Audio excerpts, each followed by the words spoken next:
her Highland protector. Written by Barbara Bard and published by Starfall Publications. Book from Highlanders Fighting for Love series. Save more with our ebook and audiobook bundles on our website, starfallpublicationsbooks.com.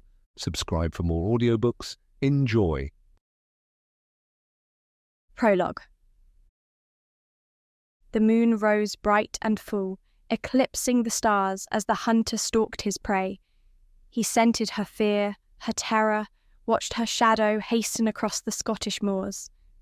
To his keen eyes, her slim figure showed up clear against the darker heather and rocks, the golden hair that spilled down her back gleaming like gold, even in the darkness. He crept from rock to rock, his body low to the ground, one with the night, the shadows. She knew she was being stalked. Often pausing to gaze around her, her eyes passed over him without observing him. Near the ground, he peered up. He heard her swift intake of breath, her quickly muttered prayer. He wanted to grin in his triumph, yet he knew better. His prey might observe the gleam of his bared teeth. As she ran on climbing the hill, perhaps she hoped to make a stand there, or rather wished to put it between herself and her stalker. Run, little girl, run. Chasing his prey heightened his excitement. If one of them gave up too soon, surrendered in their panic, rolled over on their backs to expose their vulnerable throats, he felt disappointment. For certain, they still died under his knife. Still, he relished their screams of agony, still stared deep into their eyes as the life left them. Ah, but the chase, the pursuit of predator and prey was what thrilled him the most. The girl fled. He climbed the hill after her, squirmed on his belly at the summit of the hill to stare down, seeing her run across the moors, trip over an unseen rock, then run on. His breath quickened as he bolted after her, keeping low to the ground, ducking behind thickets of bramble or large rocks, always moving slightly faster than she did. Lights of the small village in the distance twinkled, and the girl made straight for it. If he failed to bring her down quickly, she would escape into the safety of the Scottish peasant's arms, and that he could not let happen. Not ever. Yanking his dagger from its sheath, he picked up his pace, running faster than she. It didn't matter if she saw him now, he would be on her in seconds. Reversing the hilt in his hand, he lunged for her. The girl spun around with a sharp scream, holding her hands out towards him in defence, as though that would stop him. He hit her just above her ear with the steel hilt of the dagger, cutting the scream off short. The girl fell in a heap at his feet. Panting lightly with the exertion and the excitement coursing through him, he glanced at the village to make sure her scream had not brought out potential rescuers. He saw and heard nothing. Still, he was far too close to the village. He planned to make this one scream, and for that, he needed privacy. Seizing her by her wrist, he dragged her unconscious body back the way they had come, rounding the hill rather than going over it. His loins throbbed with that wonderful erotic sensation. His excitement flooded his body until he thought he'd burst from it. Her body was not truly heavy, bumping and slithering over the stones and heather until he found the perfect place to work. Near a ravine he planned to dump her corpse into later. When he was finished with her, he cut her clothes from her body, as well as took off his own. He wanted no blood on them. Even though none would dare question him, blood on his clothes would raise eyebrows. Whispers would start. The girl roused as he finished stripping, setting his clothes carefully aside. Seeing him, she screamed, her hair falling around her naked body like a burial shroud. He chuckled. "Scream all you want. No one can hear you." In her panic, she tried to scramble away, to escape, using her hands and feet to impel herself backward. "Nay, please, dinna hurt me. I swear, I'll give you what you want." "Of course you will." She shrieked again as he pounced on her. His dagger's blade, once shining in the dark, grew black under her blood. As he wanted, as he had planned, she screamed a great deal. Chapter 1. On a rare, sunny day in the northern English moors, a light spring wind brought with it the scent of heather blooming on the rolling hills. Myra Travers stole a quick moment from her work to enjoy a break from the nearly constant drizzle and the clouds that loomed low overhead.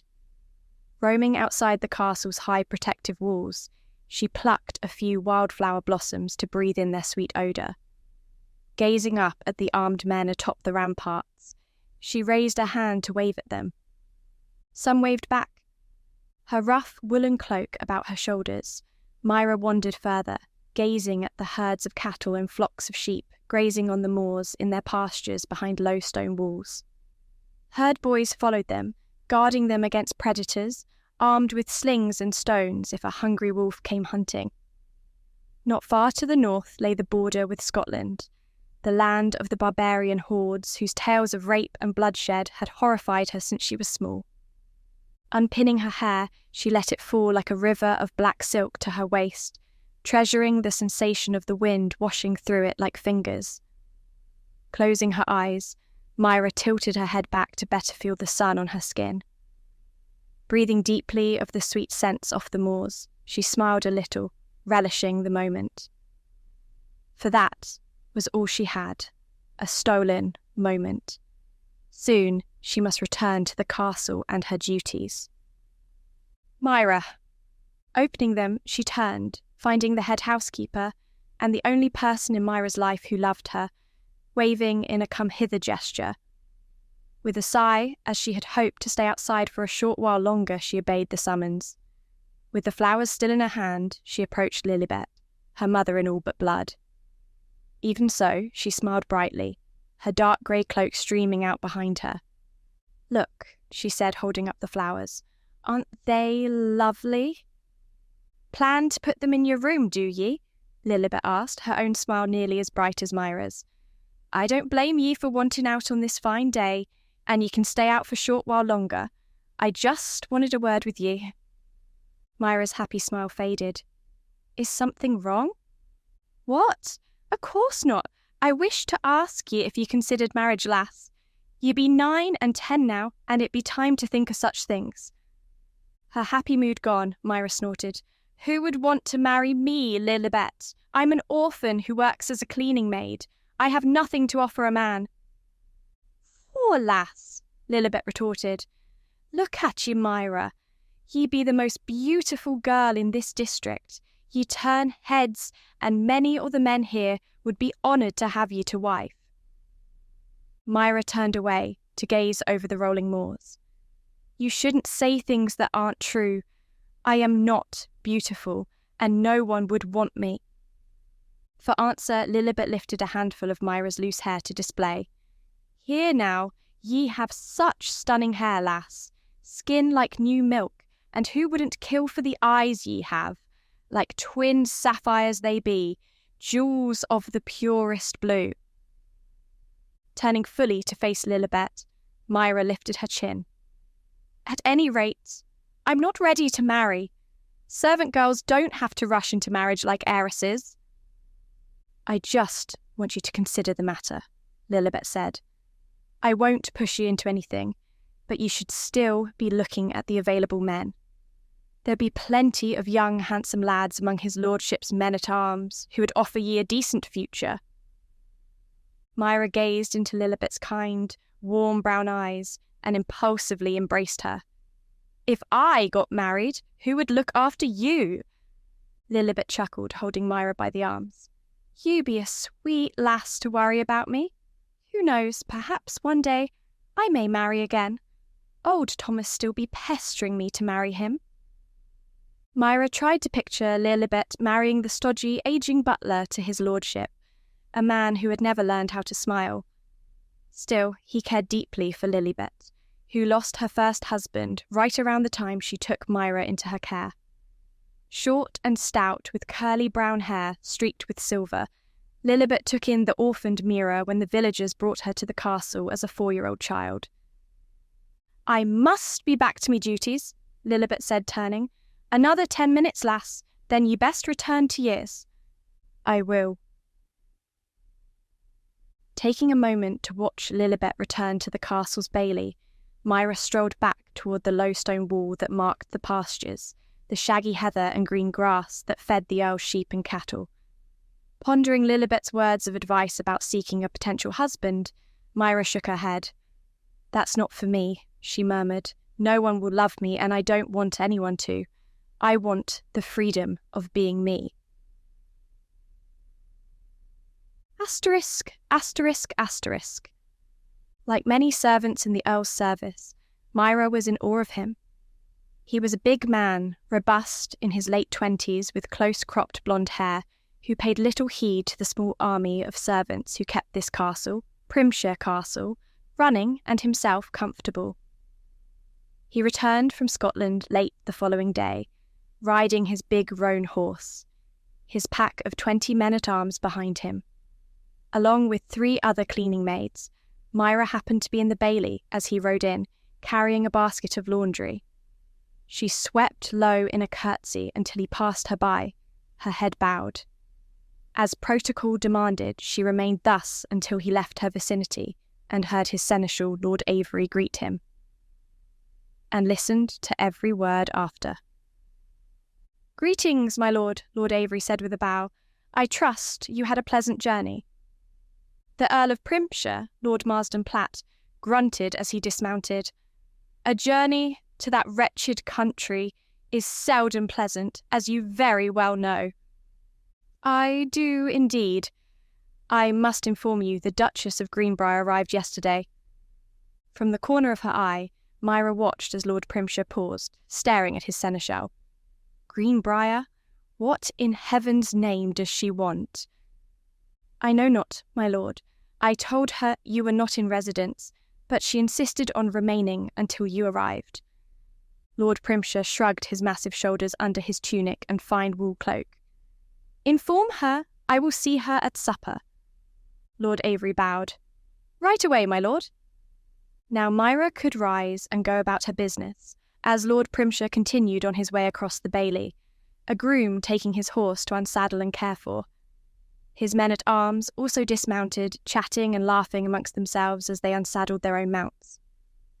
After what Lilibet had spoken to her about the previous day, Myra paid a little more attention to them as she passed through. 3 of them watched her walk toward the castle proper, offering her friendly smiles and small waves.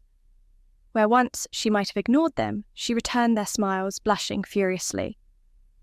With the basket in her arms, she couldn't wave back, but tried to keep them in sight for as long as possible.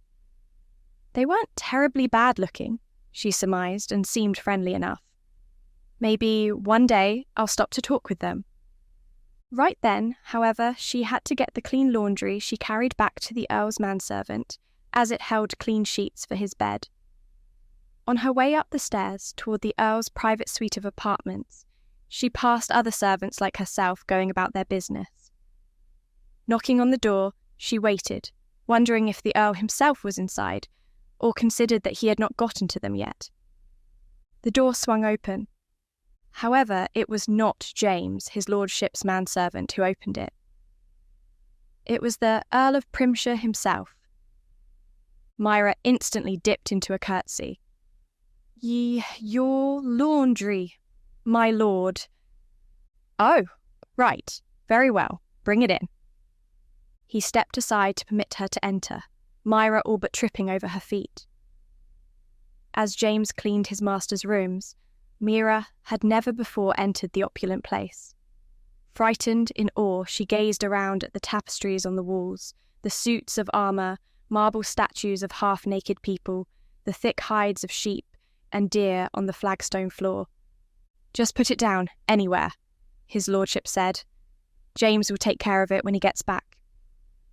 Myra set it down where she hoped he wouldn't trip over it, then hurried toward the still open door. She curtsied again as she drew closer to him, but unbelievably, his big hand under her chin raised her up. Forced to gaze into his icy blue eyes, she caught her breath at the lack of life in them, as though she gazed into the eyes of a dead animal. She had never heard rumours or talk of the Earl being a cruel man, but right then she instantly knew he was. Cold, ruthless, she suspected him capable of horrible things, and shivered under his implacable regard. His lips spread in a smile, yet his eyes never matched it. "You're a pretty little thing," he said, his voice low. "What's your name?" Myra, my lord." "Pretty name as well. I'll remember you. Go on now." Pulling her chin from his grip, she curtsied again, then nearly ran from the chamber, closing the door behind her. Frightened out of her wits, feeling as though she had just escaped death by a hair, she strode fast, almost running in her haste. Half fearing he would chase her down and throttle her in the presence of all the people in the castle, Myra fled to her tiny chamber at the very top floor, one of many such rooms for servants. Inside, she slammed the door and ran home the bolt, then retreated to the narrow cot she'd slept on since she began working in the household when she was 9 years old. Sitting on the edge, she trembled and shook as though ill with a fever, trying to keep her tears in. "Why am I so frightened?" she whispered aloud. "He paid me a compliment. Why would his eyes make me so afraid?" She had no answer to that. Still, she told herself it was the simple awe of a peasant like herself when confronted by a great lord, and gradually came to accept it as the truth. Deep down inside her soul, she knew she lied. Chapter 2.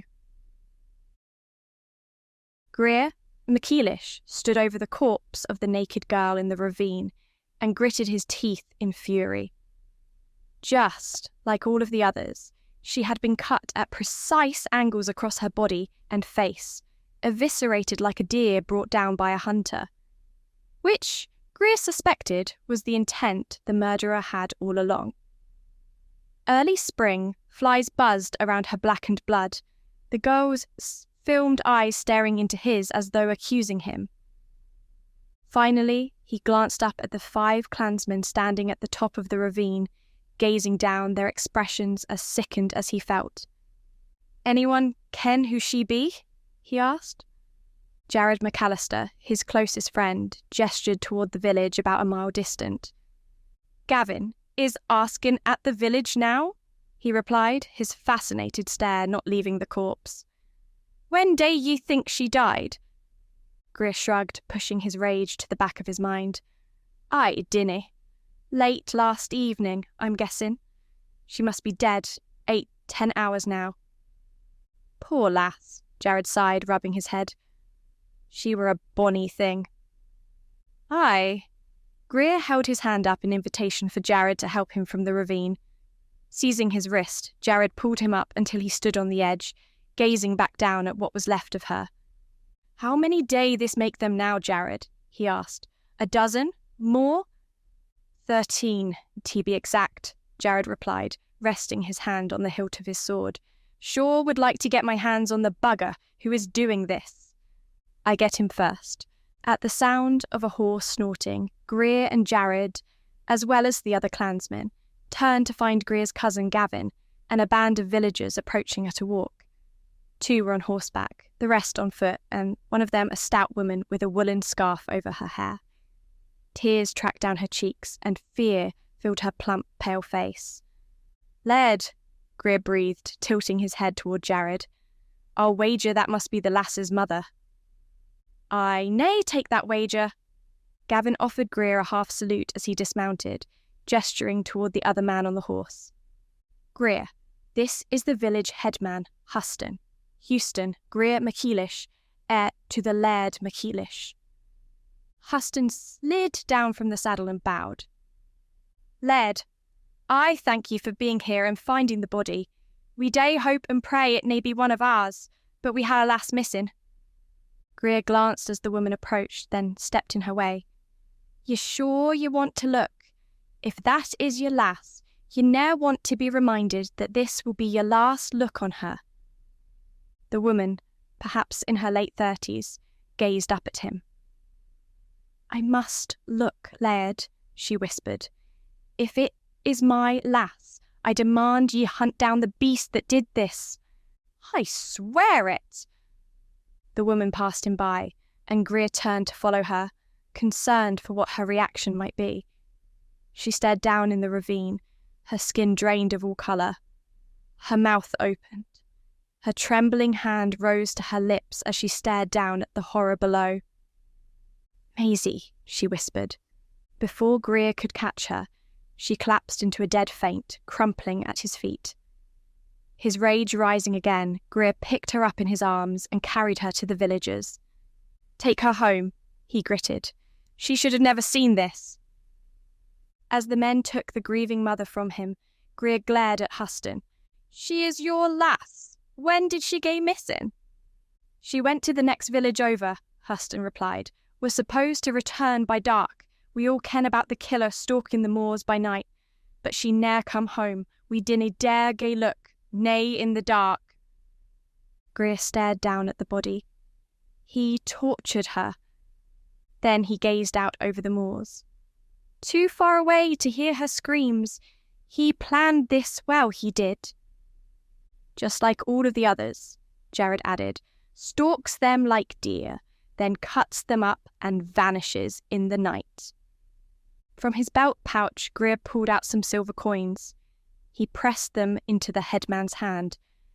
"For her funeral and her family," Huston bowed. "We thank ye, my Laird." Greer nodded, then, with Jared at his side, strode back to where the horses grazed. Pulling his mount's head from the lush green, he vaulted into his saddle. Reining around, he nudged the tall, stocky bay into a fast canter, heading south toward the border with England. The spring wind in his shaggy red hair cooled some of his rage, yet it continued to burn deep within him. "What are you doing, Greer?" Jared asked, cantering alongside him. "Home is the other way." "I just wish to hae a look," Greer replied. "Get a feel for who did this." "Ye expect the she to tell ye?" Jared snorted with a faint grin. "They dinna cross into England, ye ken." Greer flushed, his own sheepish grin emerging. "I just ken that it is an Englishman who is killing these lasses, Jared," he said. "My gut says say. Ask your gut to tell you who 'tis, then we hang the bugger."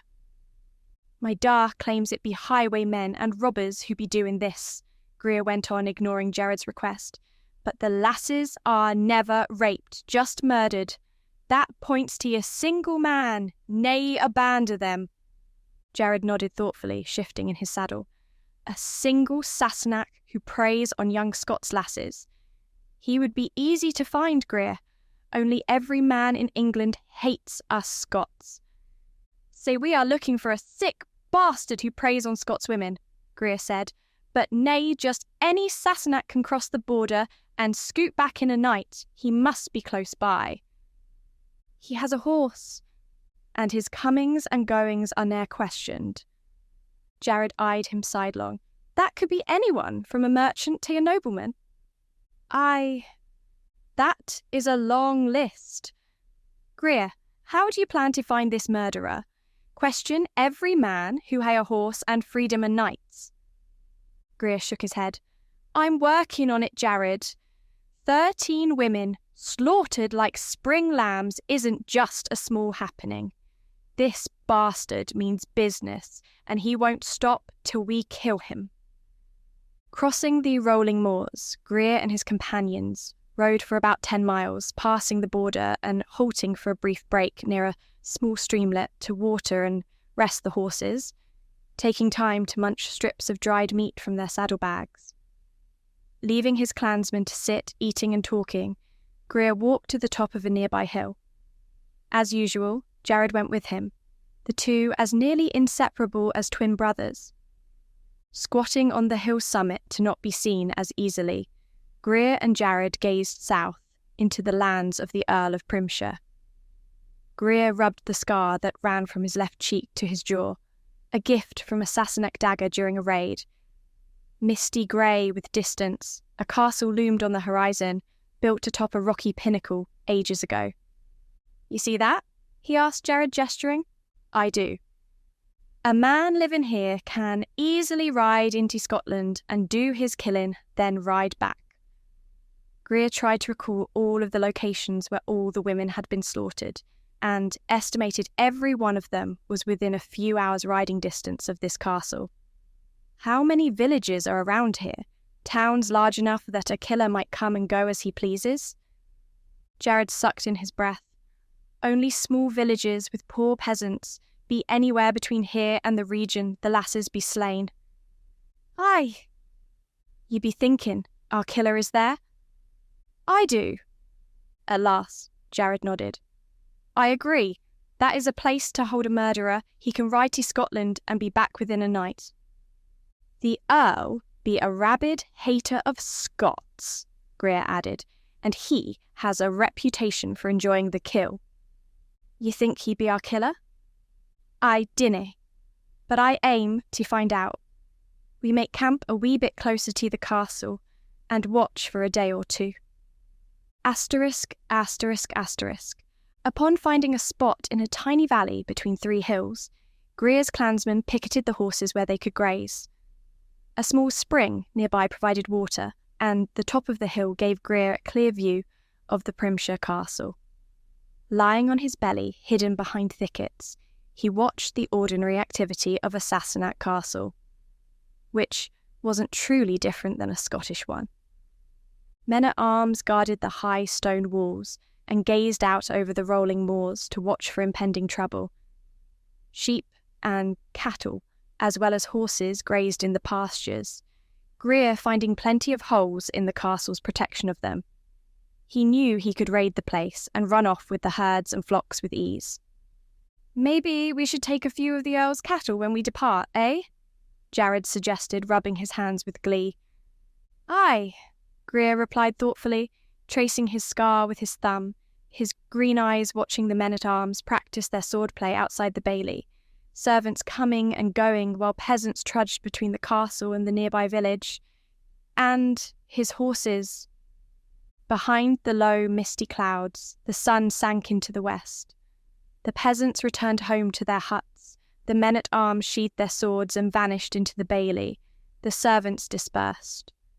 Neither Greer nor Jared saw any sign of the Earl as darkness fell. In the east, the moon rose golden and full, promising some light to see by. Retreating down the hill where his men had built a small fire, Greer sat beside it as Gavin handed him a chunk of oat bread, hard cheese, and cold roasted lamb. Nodding his thanks, he devoured the food, washing it down with a cup of crystal clear water from the spring. We set a watch on the castle, he said, wiping his mouth on the sleeve of his tunic. Our killer may gae hunting again this night. I will take the first watch, Gavin said, rising. Good lad. Gavin vanished into darkness beyond the light of the fire, and Greer heard his steps climb the hill until they disappeared under the sound of the night wind over the heather. Once their meal was over, and with no need for its warmth, Greer kicked dirt over the fire, quenching it. If indeed their killer rode forth, he wanted no light that might be seen from a distance, even if their spot was well hidden from view. Just as Greer considered rolling himself up into his blankets to sleep, Gavin raced back down the hill, breathless with news. Greer, he hissed, his voice low. Someone is approaching from the castle, and he is carrying a body. Chapter 3. Thomas, the unsmiling butler, loomed over Myra. I need you to carry this note to your mistress, he intoned in a dead voice, his nearly dead eyes gazing myopically down at her. I believe she is currently in her quarters. Myra bobbed a quick curtsy, forcing her expression to maintain its ordinary, respectful mien when she wanted to grin. I will, sir. He pressed a small piece of paper into the palm of her hand. Go, child. Lilibet had taught her to read and write, but Myra had too much respect for her guardian to sneak a peek at what Thomas had written to her. Maybe it's an invitation to a tryst on the moors. She giggled to herself at the thought of old Thomas on a tryst, even if Lilibet was yet attractive and young enough for such. the head housekeeper's spacious quarters, where Myra herself had lived from age 4 until 9, when she began working as a servant in the Primshire household, lay on the far side of the keep. The most direct route to them was past the huge hot kitchen and out a door that led into a central courtyard, open to the sky. Once through that, another postern door gave way to the grand hall where the current lord held court. From there, Myra would leave that chamber and climb the steps to Lilibet's rooms. A quiet girl by habit, Myra opened the door into the courtyard and closed it behind her silently. The place was like a small garden, with rose bushes and small groves of trees. A few shrubs lined the walls. Stepping lightly through without thought, save what Thomas might be planning with Lilibet, she started across the courtyard, a mere shadow among the trees. A strange noise struck her, halting her in her tracks. Her head cocked, not frightened. Myra listened closely, half thinking she heard one of the castle's cats chasing a rodent. It came again, a moan. From a human throat. Is someone hurt? Could a guard have fallen from the rampart? Though she considered that idea unlikely, she thought perhaps she should investigate. Just in case someone did indeed need help. Keeping to the shadows, the moonlight just barely edging over the top of the courtyard, Myra crept toward the moaning, the sound coming faster, quicker. Another noise mingled with the first, a low-pitched groaning coupled with the sound of flesh striking flesh. Her heart now in her throat, growing scared yet far too curious to stop, Myra peered around the trunk of a tree. A gasp shot from her mouth before she could stop it. Lord Primshire, his trousers around his ankles, moved his bare hips back and forth against the Duchess of Greenbriar's also naked lower body. She leaned her hands against the stone wall of the castle, her face thrown back over her shoulder at the Earl, her mouth open in a wide O as he seemingly pumped himself against her bottom. It was she who moaned like an animal as the Lord's hands held her by the hips, his own low, thick groans emerging from his throat. Myra covered her mouth with her fingers to prevent any noise from escaping, but it was too late.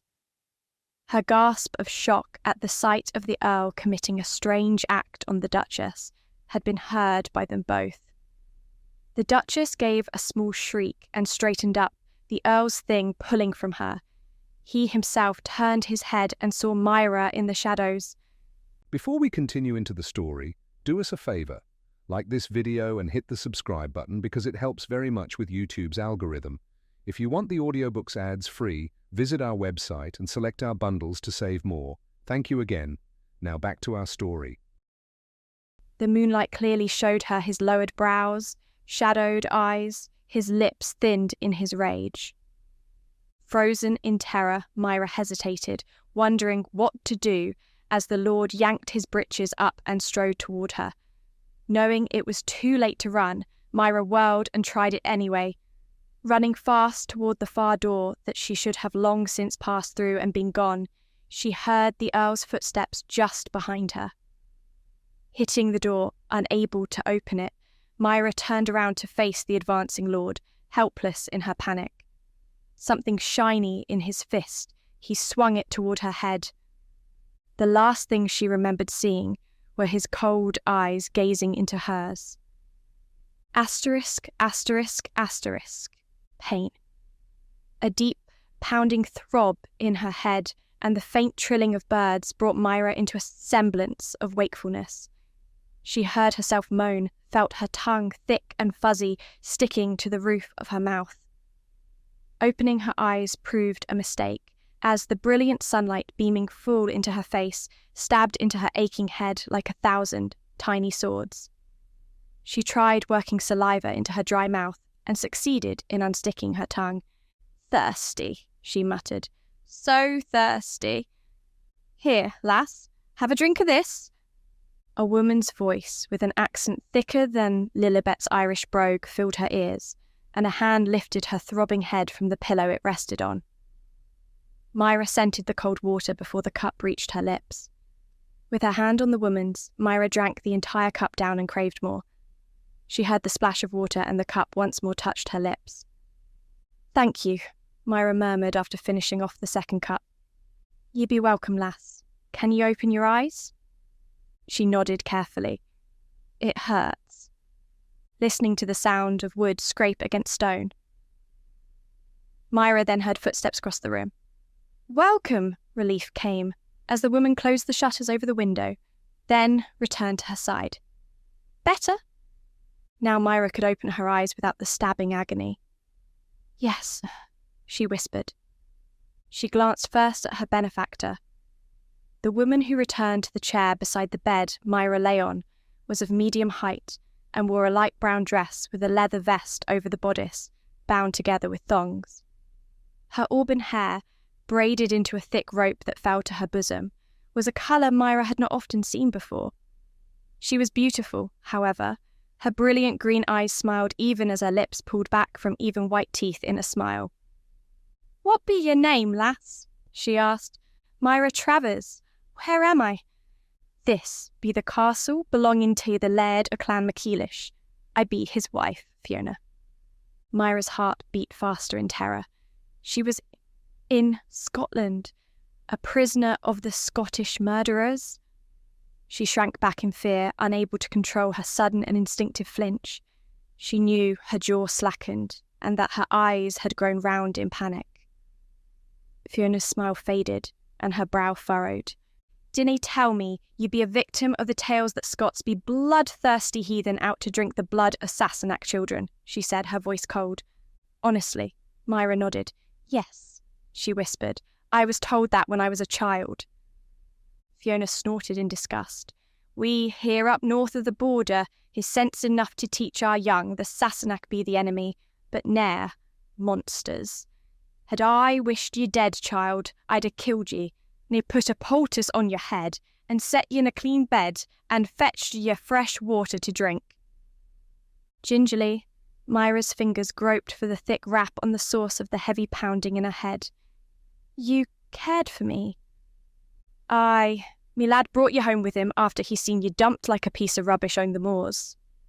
Instantly, a vision of the Earl's face, twisted in evil and fury, filled her mind's eye. Myra winced, her physical eyes closing, at the memory of his heavy hand striking her with an object. Her lack of memory after that. "He tried to kill me. Maybe thought I was dead, disposed of my corpse on the moors." She shuddered, knowing how close she came to death, that if Fiona's son hadn't found her, she may very well have died out there from a head injury. Opening her eyes, she found Fiona gazing down at her, her expression softened, compassionate. "What happened to ye, lass? Who did this to ye?" Myra opened her mouth to answer, her fears craving expression, to confess she had seen the Earl of Primshire in a strange act with the married Duchess of Greenbrier, and that he had run her down and hit her with something. It was also those same terrors that closed her mouth again. "I don't remember." For the first time in her life, Myra told a lie. Taught by Lilibet to never speak a falsehood, and her guilt at speaking one now made her soul cringe. Fiona might not understand how her sheer horror at Lord Primshire finding her and killing her kept her from telling the truth. Though her mind told her it was impossible, her gut feared he would pop into the room like a djinn from a bottle at the mention of his name. Fiona's face tightened for a moment, and Myra knew she had seen through the lie. Then, as before, compassion and kindness filled it anew, and Fiona offered her a tiny smile. "Whoever he be, lass, you be safe from him. He cannae hurt ye here." "I don't believe that." Though certainly not well travelled, Myra had heard the MacEilish lands were not terribly far from the Earl's vast estates, and that raiding often went on across the border between them over the years. In her lack of experience, she suspected the Earl might raise an army, cross the border and demand the return of his servant, and that Laird MacEilish would obey him in order to stop a war. Fiona stood. "Get your rest, lass. I will fetch ye broth and bread to nourish ye." "Thank you," Myra said. "And I'm sorry." Fiona sent her a quick wink. "Ye clearly be an innocent child, and canny help what ye been taught. I will return soon." Once Fiona closed the door, Myra stared at the ceiling, trying to make some sense of her fears and how she came to be in Scotland. Fiona's lad, her son, found her. But how did the son find her, and what was he doing in England? Did Lord Primshire take her all the way north to Scotland and leave her there? How long was she unconscious? Not finding the answers on the ceiling, she closed her eyes again, knowing she would not sleep. Yet, it did creep over her like a cat on soft paws, drifting along on a tide where her pain was vanquished for a time. Chapter 4. Sitting outside the injured girl's chamber, Greer jumped to his feet as his mother stepped out and closed the door softly behind her. "Well?" he asked in a loud whisper. "Will she live?" Fiona nodded. "She woke, she be in pain, but she will be fine, lad. She may ha' as hard a head as any Scot." "May I see her?" Fiona scowled. "Nay, ye canna. She be a hurting, frightened lass, and dinny need ye looming o'er her and scaring her further." "I just want to talk." Fiona silenced him with her finger over his lips, making him feel like a little boy again. His mother had a way of doing that without truly intending to, even if he was a grown man of 24, with many raids and skirmishes behind him. "She be resting, Greer. Nay, I will hae none o' your begging. She needs her rest." "I need to ask her who did this more." Fiona eyed him, then turned to walk down the stone corridor, forcing Greer to follow. "She claims she canna remember." Greer heard the strange tone in his mother's voice. "She claims?" I feel she is lying, but she lies out of fear, lad. Nay, malice. She must be terrified." "Of course, she should be if she be hurt by the same fiend who killed those women. Once she be a wee bit better, you can ask her to your heart's content. For nay, you leave her be." Frustrated, Greer peeled away from her to stride down another corridor that led to the stairs. Trotting down them, he reached the lowest level of the castle's keep and made his way to the bailey. He found Jared and Gavin there, saddling their horses, and who eyed him with surprise. "I thought you'd be with the lass," Jared commented as he walked to them. "We thought to ride to the loch, maybe hunt doon a deer." "More will nae let me talk with her," Greer replied. "Gie me a moment, I will ride wi' ye." As he saddled his big bay, Greer thought back to the previous night, wondering why the lass they found would not reveal who had hurt her. When Gavin had reported a man carrying a body, Greer ordered his clansmen to grab their weapons and chase after him. By the time they rounded the hills, however, the shadowy figure had vanished, leaving Greer and his men to inspect the body. Except the body wasn't sliced and eviscerated, and it was still alive. Riding out through the grey and misty afternoon, scattering flocks of sheep into fleeing in all directions with bleats of fear, Greer ground his teeth in annoyance. "That lass kens who did this." "Aye," Jared replied, eyeing him sidelong. "Who did hit her own her head. That scoundrel may nae be the same killer of the others." Greer half turned in his saddle. "Ye be thinking we hae two different Sassenach villains?" Gavin offered him a shrug. "Why, nay, all the Sassenach be villains in me opinion." Sitting back, Greer frowned thoughtfully. "But why would a man hit this lass in the head, then dump her? She was still alive." "Maybe she were his mistress," Jared replied with a faint grin. "Knocked her own the head when she got with child." "Or got with child and threatened he'd tell his lady," Gavin continued with a laugh. Greer shook his head. "It dinna fit, lads. She be a beauty, innocent seeming." Even with the blood on her head and face, her thick black hair matted and tangled with dirt and twigs, Greer felt his heart stop when he saw her clearly at sunup. So slender, she felt as light in his arms as a child as he and his men rode north. Her flesh seemed of the finest porcelain, her thick fall of hair midnight black. He knew that when she opened her eyes, they'd be the colour of the clearest blue. "You cannae tell by looking at her, Greer," Jared said, grinning. "Even innocent-seeming lasses are not so innocent." "Goan, lads," he snapped, also sharing their grin. "I will wager she be as pure as a newborn babe." "Wager what?" Gavin challenged. "Your horse there." For a moment, Greer wanted to refuse. He'd never risk losing that particular animal over a wager. Then his grin grew sly. He knew he had little to worry about. "Aye, Gavin, me lad. What will ye put up?" "Years?" Gavin spit into his palm and held it out, leaning over his saddle. Greer spat in his and they clasped hands. "Done," Jared announced. "Winner takes the loser's horse." "I always admired that beastie," Gavin said as they trotted toward the wide, still lake a few miles from the castle. "Good bone. Soon he will be mine."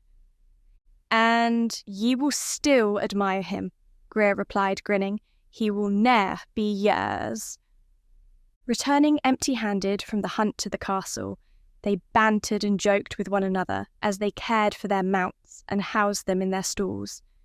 Leading the way into the keep and toward the vast dining hall where the Laird of the clan ruled his lands and his people, Greer joined his parents at the high table. Offering his sire, Laird MacEilish, a short bow, he kissed his mother's hand before seating himself on his father's right. Jared and Gavin sat at the next table down from the dais, but still close in rank to the clan Laird. As servants placed dishes of steaming soups, platters of roasted meats with bowls of gravy, hot fresh bread, pies made from dove and fish, and various vegetables cooked in butter on the table before them. Below in the vast hall, other servants worked their way among the clansmen who served the Laird of Clan MacEilish. "Tell me more," Greer asked, his tone nonchalant. "How be our guest?" Fiona smiled as she filled her plate. "A wee bit better. Ate bread and broth, now sleeps like an angel." Greer glanced at Gavin, who smirked, and at Jared, who glanced between them, expectant. "Do you think a lover maybe hit her to get rid of her? To save his wife, kennin' it?" "What?" Fiona dropped the ladle of gravy back into the bowl and glared at him. "Why would you think that? She hae the innocence of a spring lamb, she does. No man ha' touched her yet, I be telling ye." Gavin's smirk vanished, while Greer's bloomed. Kerr eyed them both, and Greer's triumphant grin burst the instant his sire's eyes fell on him. "What are ye lads about now?" he asked. Greer squirmed. "We just had a wager, da. Own the lass." "As to her virginity?" Fiona gasped. "Ye should well nigh be ashamed. That child be fighting for her life, and ye be wagering on her purity." "Nay, more, it may be." "I were here, nay, more aboot it, Greer," Fiona snapped. Greer, chagrined, dropped his eyes to his meal and kept them there. "I still won the horse." "Then perhaps it were the Sassenach killer who tried to murder her, and we scared him off afore he finished." Kerr turned to stare at him. "Ye still be thinking it one man who be killing these women, lad?" "He day, da. It be the work of bandits, robbing and raping. We get a band together and run these cowards who prey on women doon. We hang them, lad." Growing frustrated again that his father refused to listen to him, Greer still held his tongue. He would never contradict his sire in front of others. Later, when he had a private opportunity, he would try to convince Kerr that chasing imaginary bandits was a waste of time. "When might I pay me respects to the lass?" Greer asked. "In a day or two," Fiona replied. "Her name be Myra Travers." Myra Travers. Greer thought that was a beautiful name and suited her well. The memory of her exquisite beauty haunted him, and he longed to talk with her, and not just about who tried to kill her. He wanted to hear her voice, gaze into her eyes, maybe hold her hand. He had no idea why this girl fascinated him so, but the hours of riding with her limp form in his arms had connected him to her somehow. Greer felt the urge to protect her swarm through his instincts, making him long to sit by her side as she grew stronger and finally well. Chapter 5. Myra lost all track of time during her periods of waking, then sleeping, only to wake and then sleep again. At times, darkness filled the room, lit only by a single tallow candle on the table by her bed. During the daylight hours, she often found Fiona sitting beside her, sewing or embroidering. Day or night, Myra always found food and water on the table. Feeling able to sit up for short sessions of time before dizziness and exhaustion overwhelmed her, forcing her to lie down again, Myra often sat at the table to dine, sometimes under the watchful eye of Fiona. "How long have I been here?" she asked during one such time. "This be your 3rd day under our roof, lass." Myra swallowed a chunk of bread too hard, as her mouth went dry at a sudden thought. Washing it down with water, she stole a glance at Fiona. The older woman sat in her chair, embroidering, and looked up upon feeling Myra's eyes on her. "Will you?" Myra began, her voice trembling, her shoulders rounded, her hair falling in a black river around her. "Will you send me back?" "Da ye wish us taich?" "No. I mean, it's my home, but I guess now I'm homeless. No, I can't go back there." "Da ye hae people there, lass?" "Only Lilibet. She's the head housekeeper, and she raised me when my mother died." Fiona continued her needlework. "Then, I expect you will live here, Myra, if you wish to—" Relief coursed through Myra like a raging wave. "Thank you, my lady." "Ah, dinny be my ladying me. I just be Fiona. We Scots are nae partial to formality." "I am a cleaning servant, Myra went on, eager, knowing she needed to repay Fiona and her Laird husband for their kindness in bringing her into their home. "I can work, my Fiona, I won't disappoint you." "Nay, I expect you will nae day that." Fiona smiled. "And I dinny hae nae use for any more servants." Crestfallen, Myra felt as though her entire world was collapsing around her. "But I must work. It is all I know. Please, you said I can stay here, and I want to. I'll work hard. I swear it." "Myra," Fiona said, her voice firm, "I said ye can stay with us, and I meant it. I also meant you would stay with us as a guest. I cannae demand you work for your keep, lass. Once you be up and aboot, I will find you suitable garments of a lady." "But I'm not a lady." "I dinny care. Now, my lad has been pestering me to let him into talk with ye, but only if you be up for it." Myra held the tattered remains of her gown close to her neck. "You said he's the one who found me, brought me here." "Aye, and dinny worry you will nae meet him in that rag. I will find you a better gown than that." "Yes," Myra said, standing up to walk, a bit unsteadily toward the window. "I would like to meet him. He saved my life." Gazing out the window, she discovered it faced north and a broad lake several miles distant, the veiled sunlight making it appear misty and fanciful. "What is his name?" "Greer." Myra turned. Leaning against the windowsill, she gazed at Fiona as the woman continued with her needlework. "That's a nice name. Is he your only child?" "Aye, his da and me had a wee lass, but she died before she were a week old." "I'm so sorry." "Ach!" Fiona looked up. "It were God's will. We will see her again." "What is Greer like?"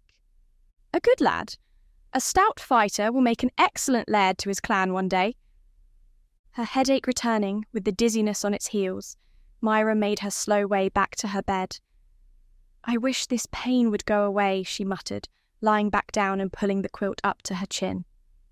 "I have never been sick in my life." "It wit, lass," Fiona said, standing to lay her fingers lightly on Myra's brow. "Just remember, that blow could fair split your skull. As it were, I wouldna be surprised if it be cracked.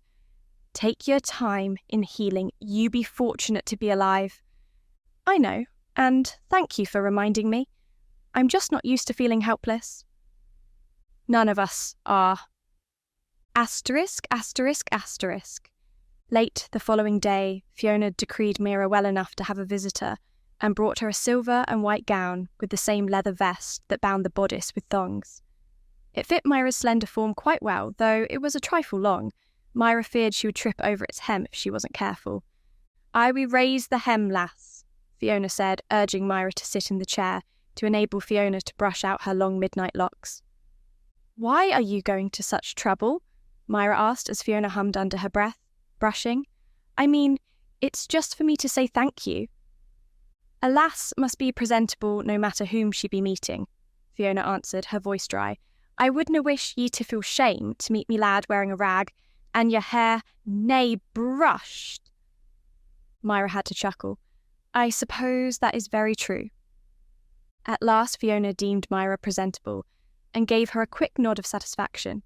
"I'll let me lad in." Trembling inwardly, Myra stood up, her hands clasped in front of her. "Why am I so nervous? He's just a man.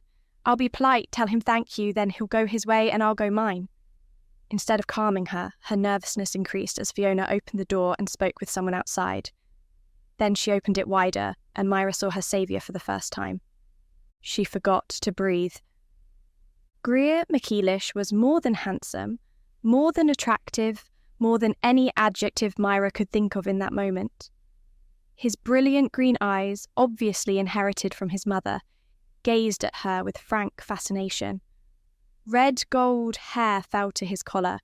His cheekbones thrust from under his tanned skin gave him a rugged appearance, and his strong jaw was covered with a fine coating of gold fuzz. The long scar across his left cheek only added to his incredible good looks. Tall, his shoulders seemed to fill the doorway, tapering down his tunic to his sword belt where his sword lay in its sheath. A double-bladed dagger had its own housing, and his long legs were clad in tight-fitting leather trousers. His boots strapped to his legs ended just above his knee. Myra suddenly remembered she had been taught manners. She bent into a quick curtsy. "Laird!" Greer MacEilish stepped forward into the room, his hand extended as though to stop her. "Nay, I be nae the Laird. I be simply Greer, Myra." Rising, Myra drank him in as Fiona stepped to the side of the room, where she could give them a semblance of privacy. Greer walked toward her, his sweet smile blooming as he approached. "I just wished to see for myself how ye fared." Before she realised what she was doing, Myra's own grin matched his. "And I want to thank you, Greer, for saving my life. Will you sit down and talk with me a while?" Shocked to the core at her own behaviour, Myra suddenly thought she acted above her station, as though she were a noble lady granting audience to an emissary. Blushing furiously, she floundered, stammering, trying to apologise as Greer stepped forward and took her hand. "I would like to sit and talk with you, Myra." Unable to believe she spoke like that, Myra's blush cooled a fraction as she sat in a chair while Greer took the other. Then it heated up again when she discovered he hadn't let go of her hand, and that she had no desire to pull it from his grasp. "How do ye fare?" he asked, gazing earnestly into her eyes. "Well, I still have headaches and some dizziness," she replied, unable to halt her silly smile. "But I am improving. Fiona is taking such good care of me." "Aye, she be good that way." Without anything else to talk about, Myra stared at his face, unable to look away, as though he had ensnared her in a hunter's trap.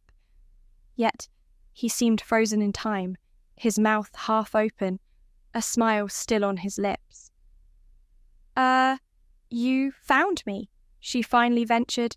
"You saved my life, thank you." "Ah," Greer said, his smile widening. "We were watching the Earl of Primshire's castle, and me cousin Gavin saw a man carrying a body. He dumped it and ran off, but you were still alive."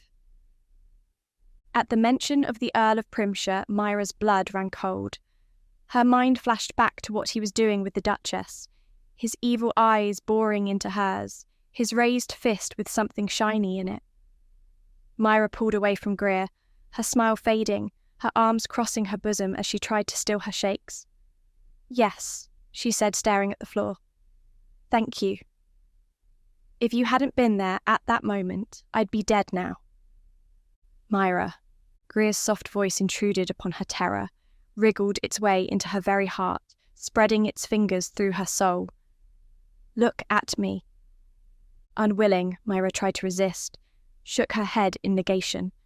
No matter how hard she stared at the floor, she felt helpless, felt his will upon her, urging her to look at him. At long last, she lifted her face and met Greer's eyes. He took her hand again, clasping her fingers with both of his own, his expression earnest and kind. "I will nae pressure ye to tell me what happened, Myra," he said, his voice gentle, sweet. "But should ye be ready, I be here. Understand? Give yourself time to heal, in your head and in your spirit. I be here when ye are." Myra nodded. "All right. And ken this, me wee Myra." His tone turned slightly harder, yet filled with a restrained passion that awed her. "He will ne'er harm ye again." Chapter 6. After that first visit, his Moor permitted Greer to visit Myra any time he wished, provided she was there to chaperone. Struck afresh by her beauty and simple innocence, every time he came, Greer discovered a few things about Myra he had never suspected of her when she first lay in his arms. Firstly, he discovered she had a very keen intelligence behind those huge blue eyes, and a wit sharper than the blade of his dagger. When he brought in a chessboard and pieces to pass a few hours with her, he discovered she not only knew how to play, but beat him 4 times running. Stunned, his chin on his fist, he stared down at the board, fingering his bishop, wondering just how the hell she had done it. "Where'd you learn to play?" he asked finally. Myra plucked the bishop from his fingers and reset the board. As she worked, she said, "A passing troubadour took a fancy to me when I was about 7 years old. He taught me to play as well as the strategies and mathematics behind it." Greer's mouth hung open. "At 7? Myra nodded. He too was amazed at how fast I learned. Called me a prodigy. A prodigy, indeed. The fact that she had worked as a lowly servant in the Primshire castle bothered him not at all. He enjoyed his time spent with her, her natural sweet innocence acting like a balm to his soul. As she grew more comfortable with him and his title, he discovered her shyness that aided her as a servant soon fell away.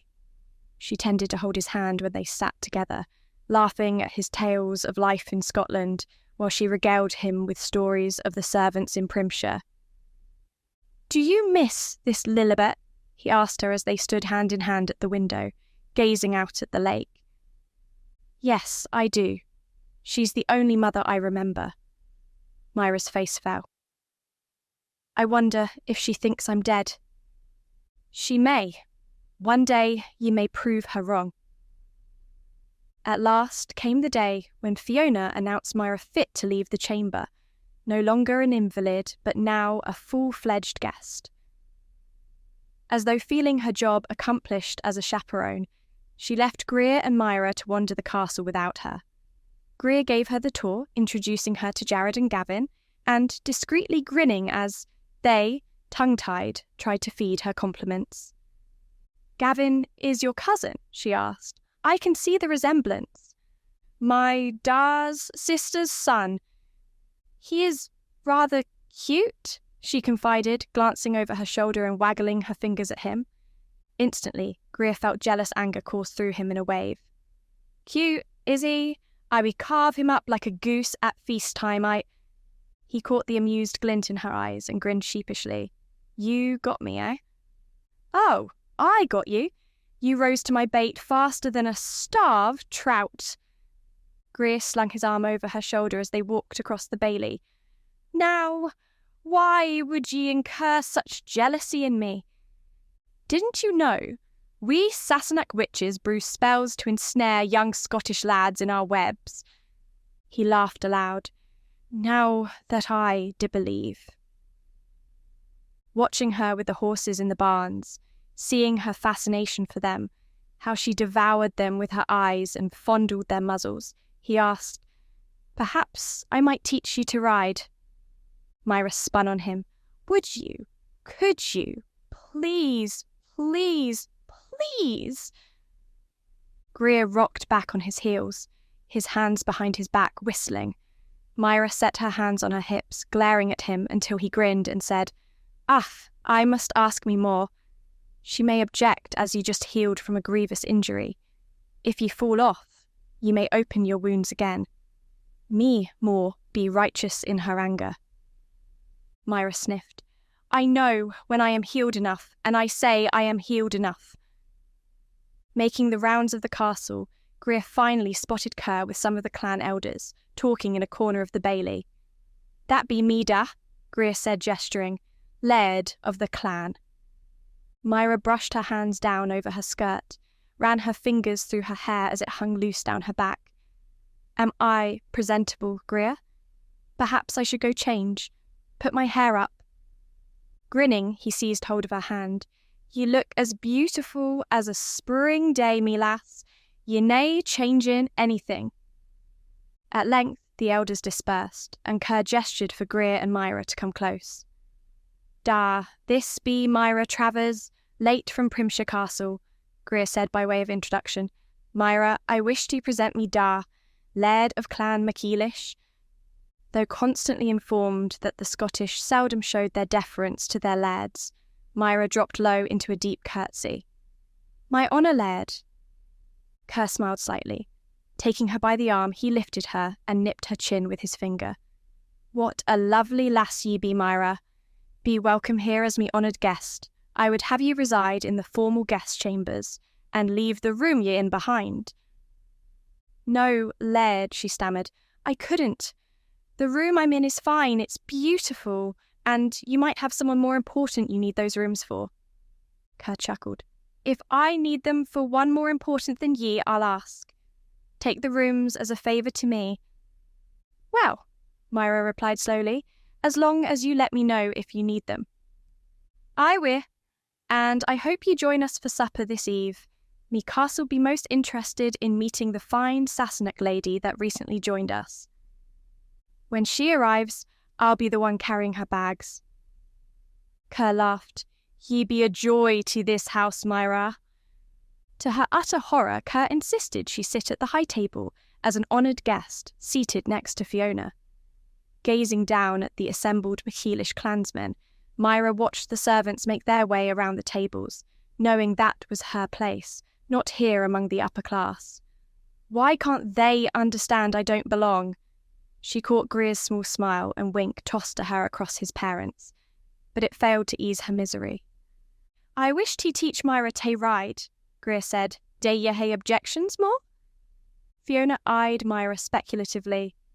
Nay, just put her on that fat old mare of mine. She nae hae a wicked bone in her. Even the prospect of learning to ride a horse failed to raise Myra's spirits. Fiona seemed to see this as she pointed out delectable foods Myra should eat, tried to jolly her out of her morose mood with the light bantering talk. When her attempts failed, Fiona rested her hand on Myra's wrist. What is the matter, lass? Myra shook her head, staring down at the gravy-covered meat on her plate. I shouldn't be here, she whispered. I'm a servant, not a noble woman. Nonsense, Fiona patted her wrist. Me lad has taken a fancy to ye. I will nae put his lady amid the servants. Shooting a swift glance in Greer's direction, Myra found him chatting easily with Kerr, his handsome face lit by the tallow candles. But he shouldn't fancy me, Myra protested. He's the heir, and I'm a cleaning maid. I heard you the first dozen times you told me. Fiona drank from her wine cup, her expression serene. I were born in a hovel own the Isle of Skye. Me parents be dirt poor, scraping a living and barely managing it. Me da sent me to live and work in the Clan MacArnold's castle. Myra stared at her as she spoke, fascinated. And you met the Laird of Clan MacEilish? Aye, Fiona replied, watching her face. But nay, after being caught up in a feud between the MacArnolds and the Macphersons. Beaten and raped I was like tae die. I came sooth on a farmer's cart, finding work in the household of a merchant. Kerr MacEilish, the young heir to the clan, saw me. Fiona smiled at Myra. Took a fancy to me, he did. Married me a month later. And here you are. And here I be. Fiona's remarkable story finally lifted Myra's spirits and hopes. So sometimes it doesn't matter if you were born into noble blood, she murmured, gazing down at the crowd below the high table, apparently as accepting of her being seated there as Fiona, Kerr and Greer were. Not always, Fiona agreed. Thank you for telling me. Now, eat afore your food gets cold. Asterisk, asterisk, asterisk. Though her head still ached with a dull throb, and she grew dizzy if she moved too fast, Myra couldn't wait for her first riding lesson. The next day dawned with low, misty clouds hanging overhead, yet was still warm, and the threat of the annoying drizzle held off for a time. Greer led a stolid black mare from one of the barns built against the bailey's inner walls, saddled and bridled. The beast was short and chubby, but Myra thought she was the most beautiful creature she had ever seen. Greer's cousin Gavin and his close friend Jared joined them, but Myra refused to be intimidated by their standing by to watch her first lesson. The two men accompanied Greer, a long rope looped around his shoulder, and Myra out of the bailey toward the green meadows. In the manner she rapidly learned was the Scottish way in which they showed affection. They teased her unmercifully. I wager you'll fall straight off, Jared said with a grin. Myra stared him straight in the eye. Wager what, laddie? She demanded. Under Greer's chuckle and Gavin's outright laughter, Jared rubbed the side of his long nose. If I win, I get a kiss from ye. And if I stay on, Myra challenged, what do I get? A kiss? As Greer's amusement changed to affronted jealousy, Myra shook her head. If I stay on through the entire lesson, I get that dagger you have there. Jared glanced down at it, then grinned. Spitting into the palm of his hand, he held it out. Done. As nasty as it was, Myra spat into her own and clasped hands with Jared. Once I win that knife, someone will have to teach me how to use it. Ah, lass, Gavin declared, you'll hurt yourself with it. Her brow rose. Must I make yet another wager? Taking her by the arm, Greer hustled her toward the meadow. One wager at a time. Now, I would tie this rope to her bridle and keep her walking as ye learn. Shaking the loops from the rope, Greer tied one end just above the mare's bit, then showed Myra how to put her left foot in the stirrup and climb into the saddle. Once seated, she gazed down from what seemed like a very high spot, observing Gavin's and Jared's grins, and Greer's nod of approval. Good, he said. Sit up straight and find your balance. Feel how she moves under you. Under Greer's instructions, Myra held the reins firmly and lightly, keeping her shoulders back and looking straight ahead. The black mare walked forward under Greer's encouraging clucking, ambling in a wide circle around the three men. Her confidence rose as the mare did nothing to unseat her, and she found she had a natural sense of balance that helped her move with the mare's stride. After a short while of simply walking, Greer upped the challenge by asking the horse to trot. This bounced Myra up and down until she once again found how to sit in the saddle and move with the jolting gait, the grins of both Gavin and Jared slowly fading. Ye be a natural, Greer praised, and halted the horse to stride toward her. With daily practice, you'll be able to ride without me and a rope. Pleased, Myra let him help her down from the saddle, and found Jared holding his dagger across his forearm to her. He bowed, grinning. Ye prize me, lady, he said. I'd be right honoured to lose it to ye. Myra accepted it with a smile and a gracious nod. Thank, she began.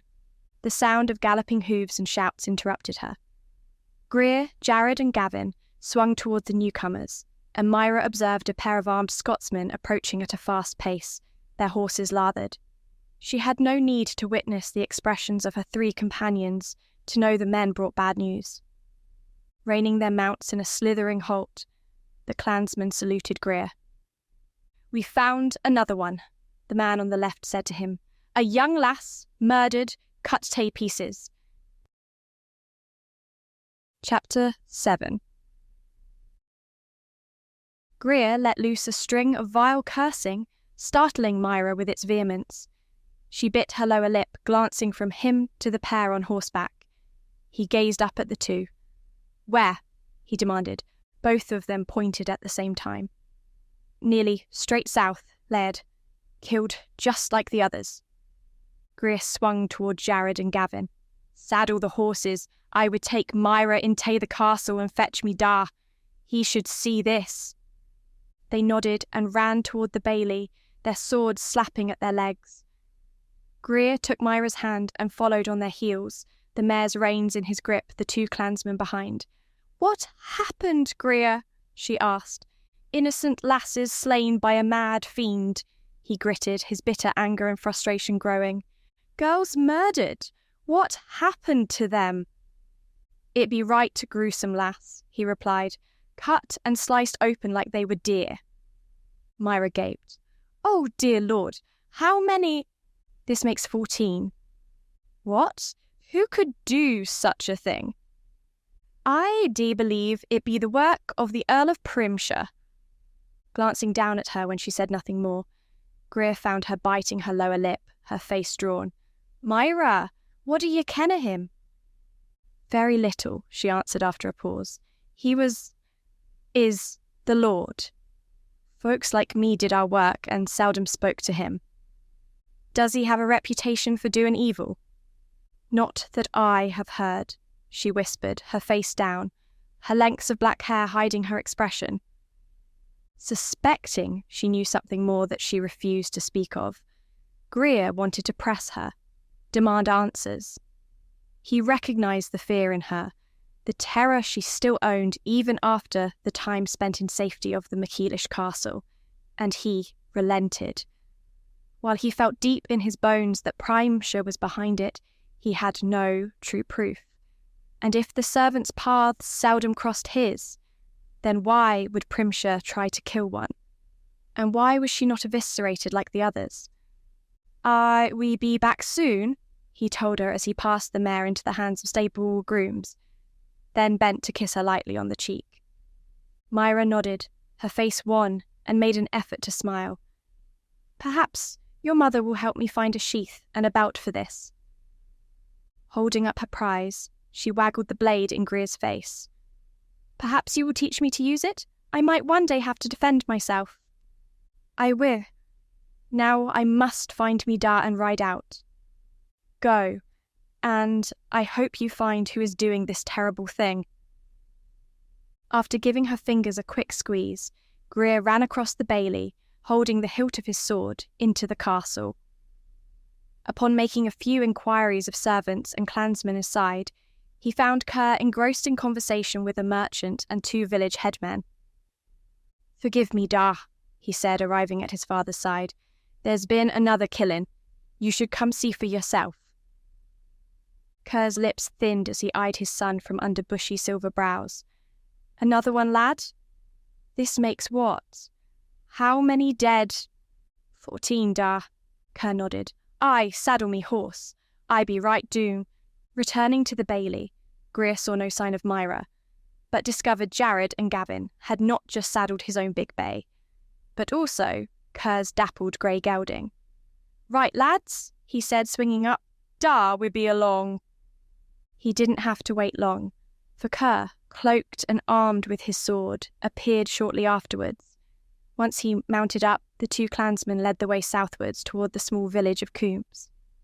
Greer listened intently as Kerr questioned the pair of them, learning the villagers discovered one of their young lasses had been taken from her home. When they began their search, they found her body a few miles away. Greer glanced askance at the clansmen. She were abducted from her home. "Aye, lassa maybe 15 years was there the night before," he answered, his voice terse. "Then gone in the morning." "That's different from the other killings," Greer said. "He usually hunts them, stalks them, makes them run." "With everyone fearing to be out at night," Jared added, "maybe he canna find his prey. Takes a lass, then maybe makes her run to enjoy the hunt."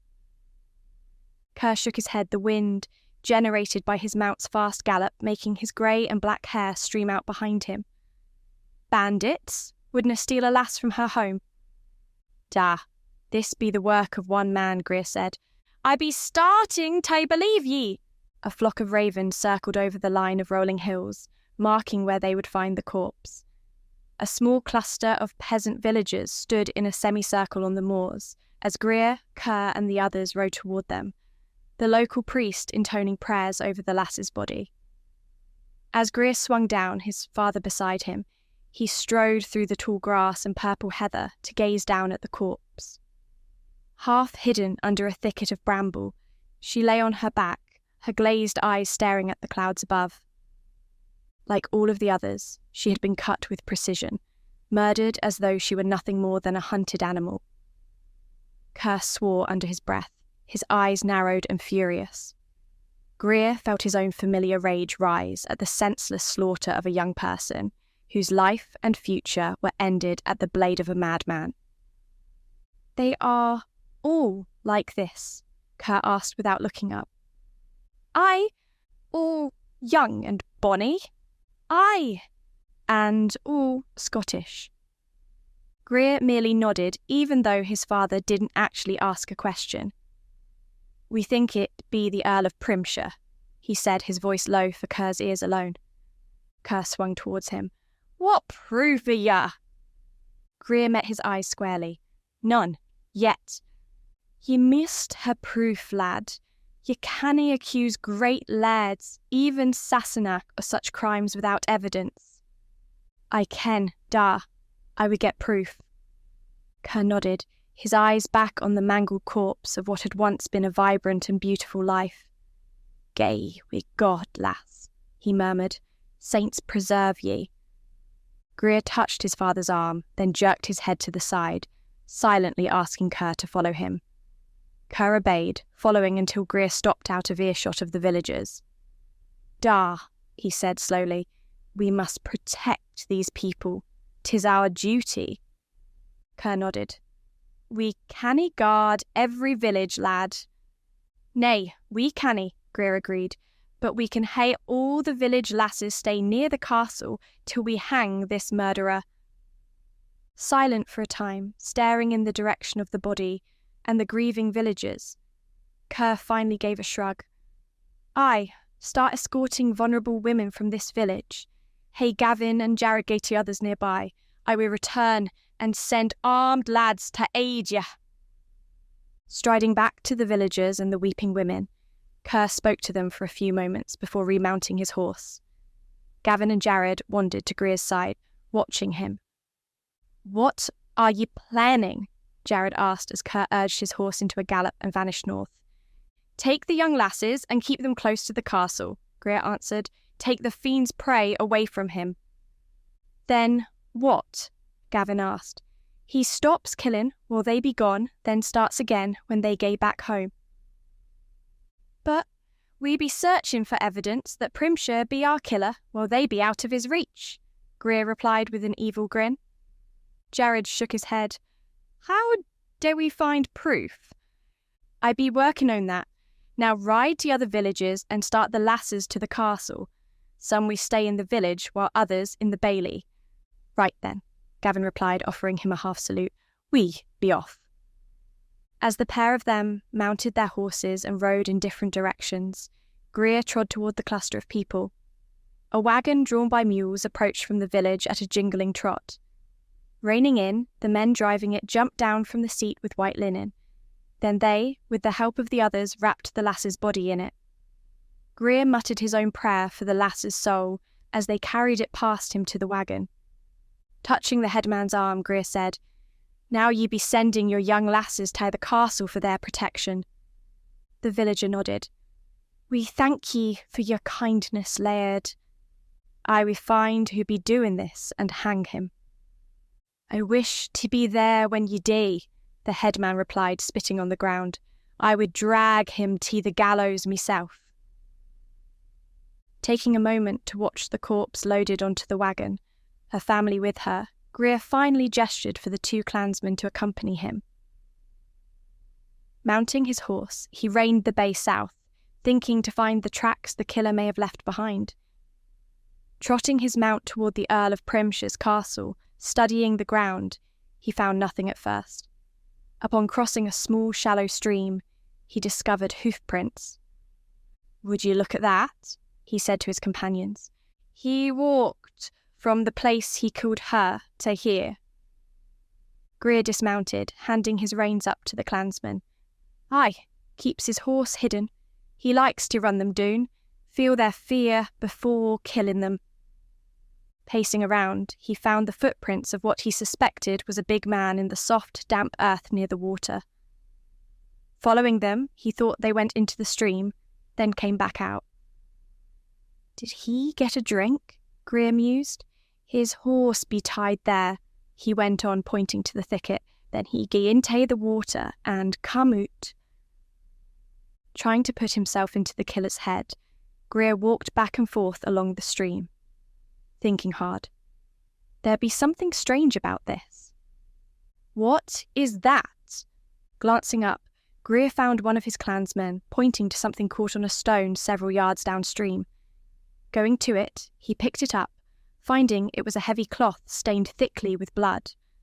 Though it had been partially submerged, enough blood remained that Greer now understood what the murderer had been doing. "He came here to wash," he said, his tone disbelieving. "Wash?" "Aye." He gazed up at his men, brandishing the cloth. "Think of it. You didn't want to gae back to your castle soaked in blood. Killing like that, he'd be drenched in the lass's blood. His people see him like that. They talk, fear him. How dare ye not ride back all bloody?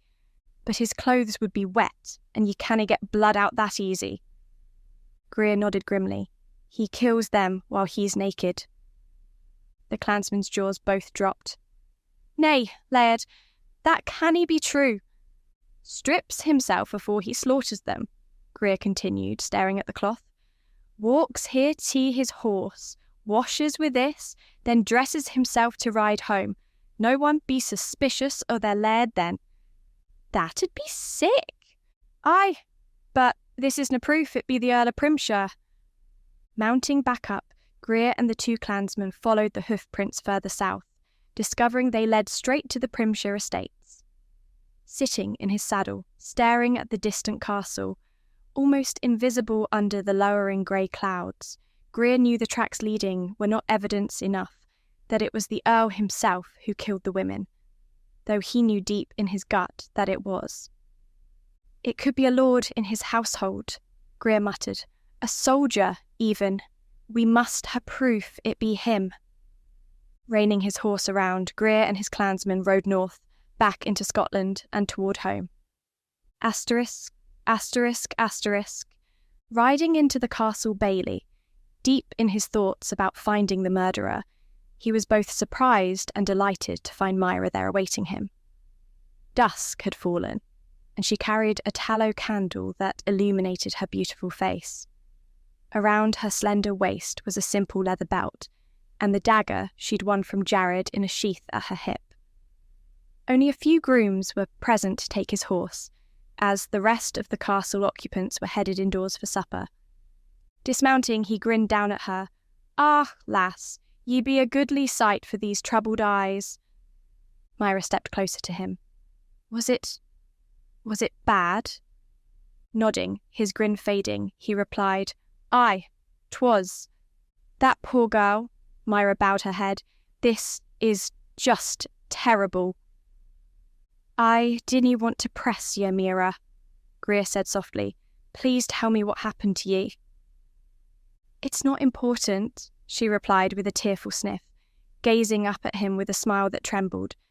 "What is happening to those women is—" "Ye dinna ken if it be important or nay," he said, trying his best to persuade her.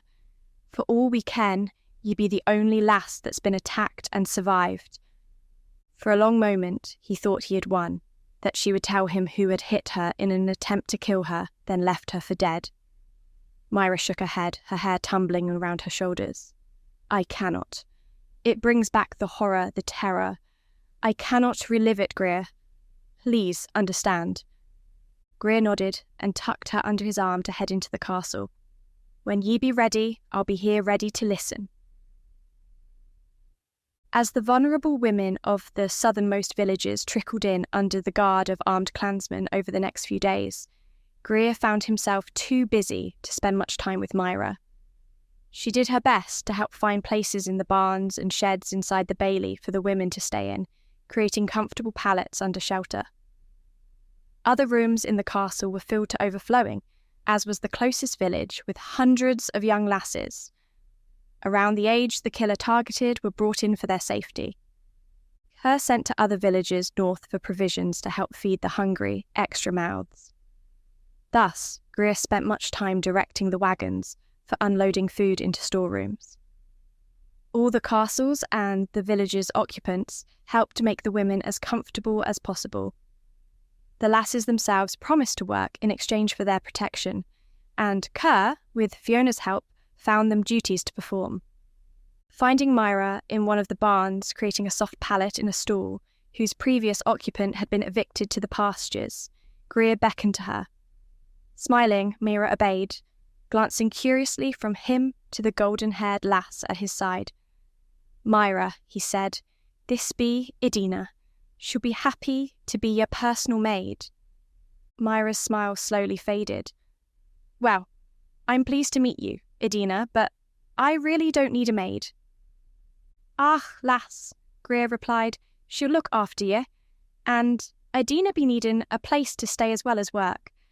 We hae so many lasses that are needing work for their bread. Surely ye can agree to hae her wi' ye." "Of course, Greer," Myra's smile returned. "Just don't call yourself my maid, and we'll get along just fine." Idina grinned. "If that be pleasing to ye, Myra, I will know I—" Myra held out her hand to the blonde lass. "Then come along. Fiona and Kerr insisted I take these huge guest apartments, so there's more than enough room." Chatting away happily, the two left Greer to watch them depart, feeling satisfied. From the way they looked at each other, he suspected they'd be fast friends within hours. Myra had the sweet nature that infected most anyone who met her with instant friendliness. In the short time she had been in the castle, she already had a passel of young lads following her wherever she went. People smiled upon seeing her, called her by name. Turning, Greer went in search of Jared and Gavin and found them idling, leaning against the wall of the bailey and staring at the small army of young women inside it. "Come on, lads," he told them. "We need to have a talk." He took them to his own sumptuous quarters in the castle, poured them ale as they sat in chairs near the small fire on the hearth. Seating himself with them, he said, "We need to plan a strategy for finding this killer, whether it be the Earl of Primshire or nay." Jared drank from his pewter mug and wiped his mouth on his sleeve. "Ye got anything in mind, Greer?" "Find a volunteer to go into Primshire Castle and watch the Earl." Jared and Gavin glanced at one another in disbelief. "Ye think it be that easy, day, yeah?" Jared exclaimed. "Aye." Greer drank his own ale. "We dress our man as a Sassenach man-at-arms, blends in with the others." "But we Scots hear a distinct accent, Greer," Gavin protested. "Primshire be rabid about us Scots. He'd ne'er permit it." Greer nodded. "I ken it. Could we find a Sassenach willing to help us?" "None that we can trust." Jared shook his head. "Can a man-at-arms be a mute? Ne'er talk?" Greer rubbed his scar thoughtfully. "Unlikely. But what if our man hae an Irish accent?" Jared nodded. "That may work, Greer. But who here can talk like an Irishman?" "I think I know a good lad who can," Gavin replied, frowning slightly. "Name's William Murphy, his Derby Irish. When he talks, he sounds more Irish than Scots." Greer brightened. "And he be a solid lad loyal?" "Aye, but he nae be a soldier, Greer. He be a blacksmith in the village." "That be all right," Greer replied, thinking that his plan might actually work. "He just needs to dress like one and spy on Primshire, follow him, but he has to think on his feet. He needs to be smart." "He be a smart lad, Greer. I'll ride to the village and fetch him, so you may hae a talk with him. Day, that." Gavin finished off his ale and departed quickly, leaving Greer to gaze at Jared. Could this work? Jared shook his head. "We all the lasses be gone from the villages, he hae nae victims. Having this Murphy lad follow him as he hunts will nae help, as he hae nae one to kill." "Perhaps nae, but Murphy can still get us information on the Earl, talk to people in England, maybe ask around the villages about him. Perhaps he killed in England before heading north to hunt his quarry." "And what if Murphy gets killed?" Jared asked, his tone soft. "If the Earl catches him, ye ken he be a dead man." "I dae." Greer stared at the flames. "I would dae it myself if I could pass as an Irishman or Sassenach. But I cannae." "If Murphy be loyal to his Moore's clan," Jared added with a sigh, "then he may be willing to risk his life." "I would tell him what he risks and what he may face," Greer said. "I will nae order him. He has the right to refuse me." Chapter 8. Right at the beginning, Myra had a fight on her hands. Idina took it upon herself to clean and sew Myra's small collection of clothes, brush Myra's long hair, tidy the lavish apartments Kerr insisted she occupy, and assist Myra with dressing every morning. "I told you I don't want or need a maid," Myra said crossly, her hands on her hips as Idina all but ignored her, sewing a tiny rent in a gown. Idina glanced up. "Of course nae. I nae be your maid, I be mending your dress." "Isn't that what maids do?" "I dinna. I ne'er been a lady's maid before." Flustered, Myra had no answer for that. Idina's attitude seemed like a cross between a friend and servant, speaking to Myra like a friend, yet doing everything that Myra felt she should do for herself. "I should be mending it then," she snapped. Idina's brown eyes widened. "But I have it nearly done. It make nae sense for ye to finish when I would hae it nearly so." "But you're always doing things for me." I be bored. Need to stay occupied." Myra wanted to grit her teeth and howl. She discovered early on that Idina couldn't be ruffled from her calm, humorous nature, and all of Myra's fury at her servitude fell on deaf ears. Nor could she be persuaded to stop and find something else to occupy her time. "I be happy with this," Idina stated, gazing around at the spacious suite. "I shared a small hovel with me parents, me 3 brothers and 2 sisters." Myra sat on the edge of the vast bed. "I expect I had it better than you when I was a servant," she admitted. "I worked from before dawn to late at night, but I had a very small room to myself. Dae ye miss it?" "The life? Never. I do miss Lilibet. She raised me, loved me." "Life for us commoners is ne'er easy, is it?" Idina said, biting off the thread and examining her handiwork. "But Lairds fight for us. Laird MacEilish be the best of them. Many Lairds wouldna care that a murderer be about, killing his people." Myra nodded, thinking back to the Earl of Primshire, forcing herself not to panic when she did. "The lord of the castle in England wouldn't have cared," she whispered. "He scarcely knew we were alive or even human. Only cares when ye nae there to serve him, eh?" Myra chuckled, her throat dry. "Exactly." A knock on the door startled her, but before Myra could respond, Idina was out of her chair and across the room to the door. As though Myra were a great lady, Idina turned to announce the visitor. "It be Greer MacEilish." Myra stood up, smoothing her gown. "Well, let him in, silly." Greer's shaggy red head emerged first, as though hesitant, inspecting the room as if fearing a trap. Idina stood respectfully aside to permit him entry as he finally came all the way in. His green eyes rested on Myra, but he did not smile. "I came to ask a favour of ye, Myra," he said, walking all the way in as Idina closed the door behind him. "Of course. If I can help, I will." Myra noticed him hesitate, lick his lips and glance toward Idina, and suddenly knew she would not like doing this favour. She owed him her life, and because of him, she was treated as an honoured guest by his family, and not a corpse pecked at by ravens. "Tell me," she said. "I wish to send a man into Primshire's castle," he told her, his eyes on hers. "I need you to tell him about the Earl's habits, the servants, the soldiers." Relief etched its way through her. "Do you want me to come right now?" Greer smiled, his own relief clear in his smile, his relaxed visage. "Aye." Walking toward him, Myra said, "Perhaps Edina should come along as well. Keep her from doing things she shouldn't." "Ah, nay," Edina replied, opening the door for them. "I ken little about earls and castles. I must catch up on me rest, I days." Myra spun on her.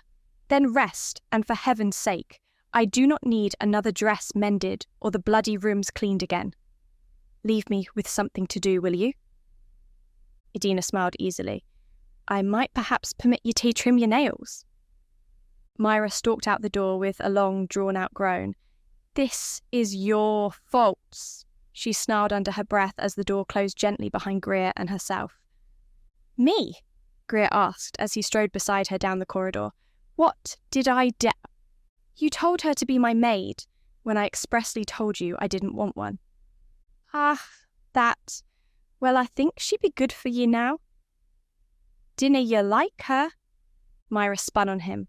"Of course I like her, you red-headed frog. But I don't want a friend waiting on me hand and foot. I can do for myself." She didn't much care for the sly grin that stole over his mouth, his green eyes glinting. "You be a stubborn wench," he said, bending his head towards her. "But you need a maid, and she needs ye."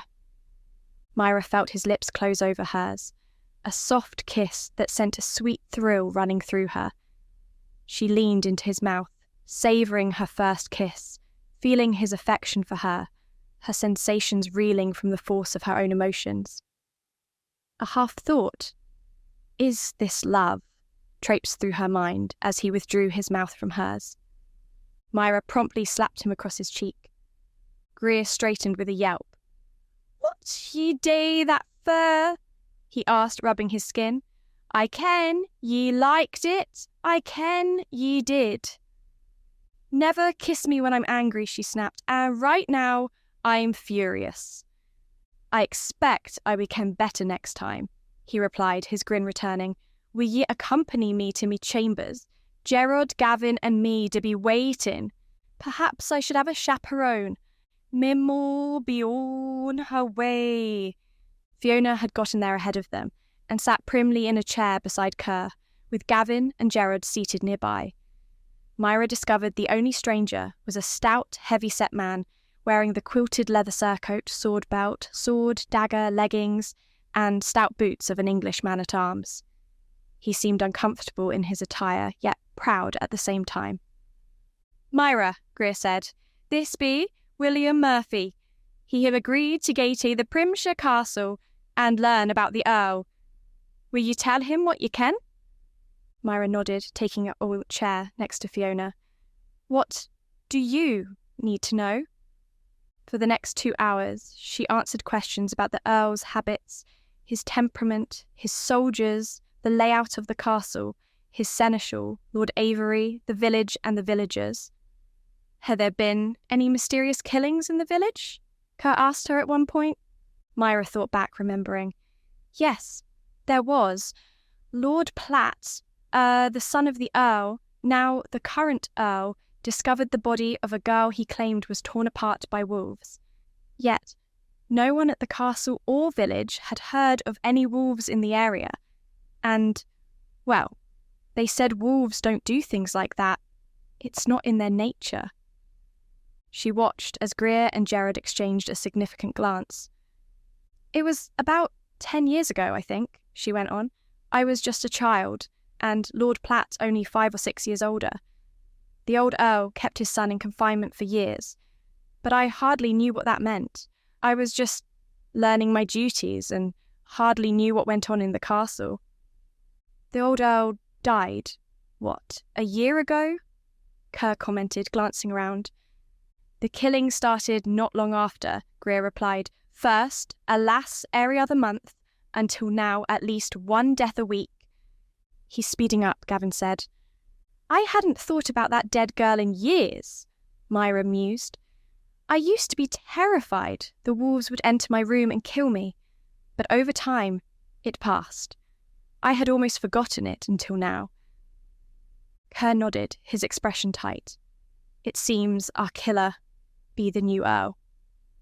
Myra shivered, instantly recalling the evil in his eyes when he tilted her chin up that day in his chambers, the killing rage she saw just before he hit her with the silvery object. If he is such a brutal killer, why am I alive? Why did he not do to me what he did to those others? Why did he not rip me up and claim the wolves did the horrid deed?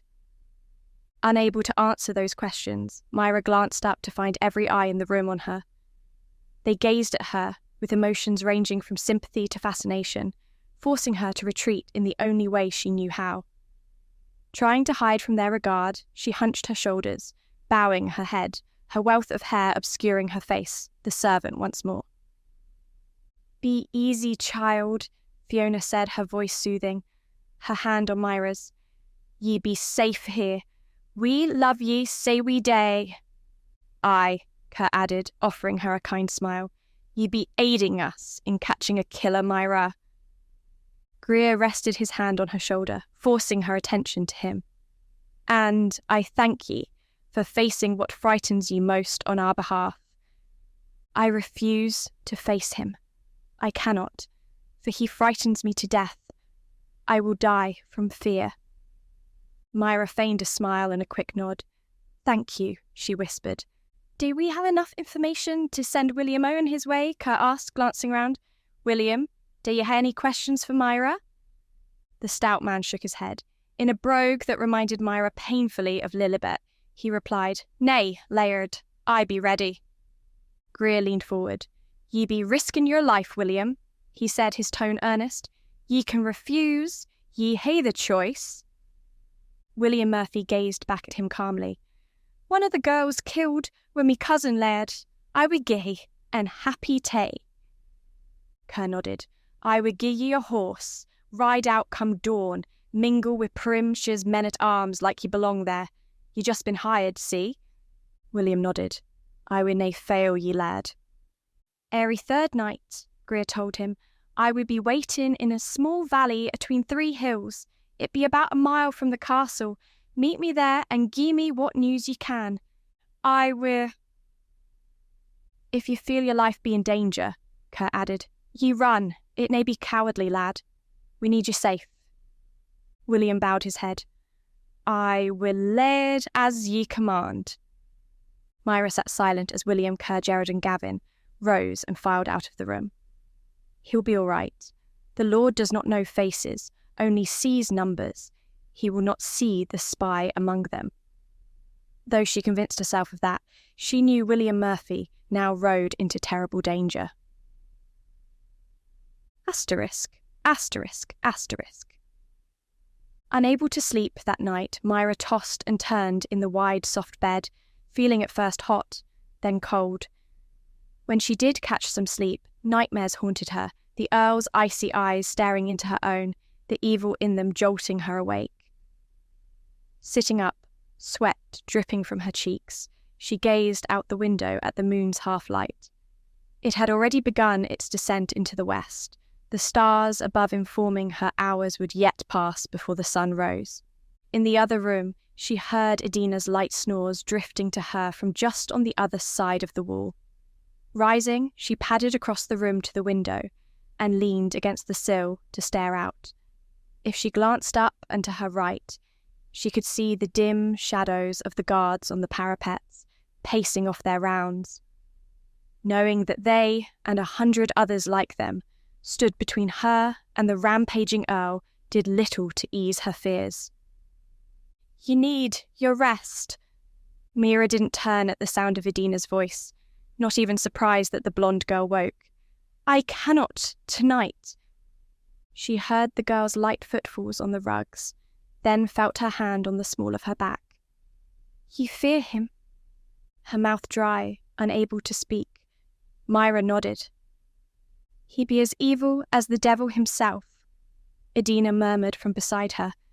Ye should fear him, I day. It may be cowardice.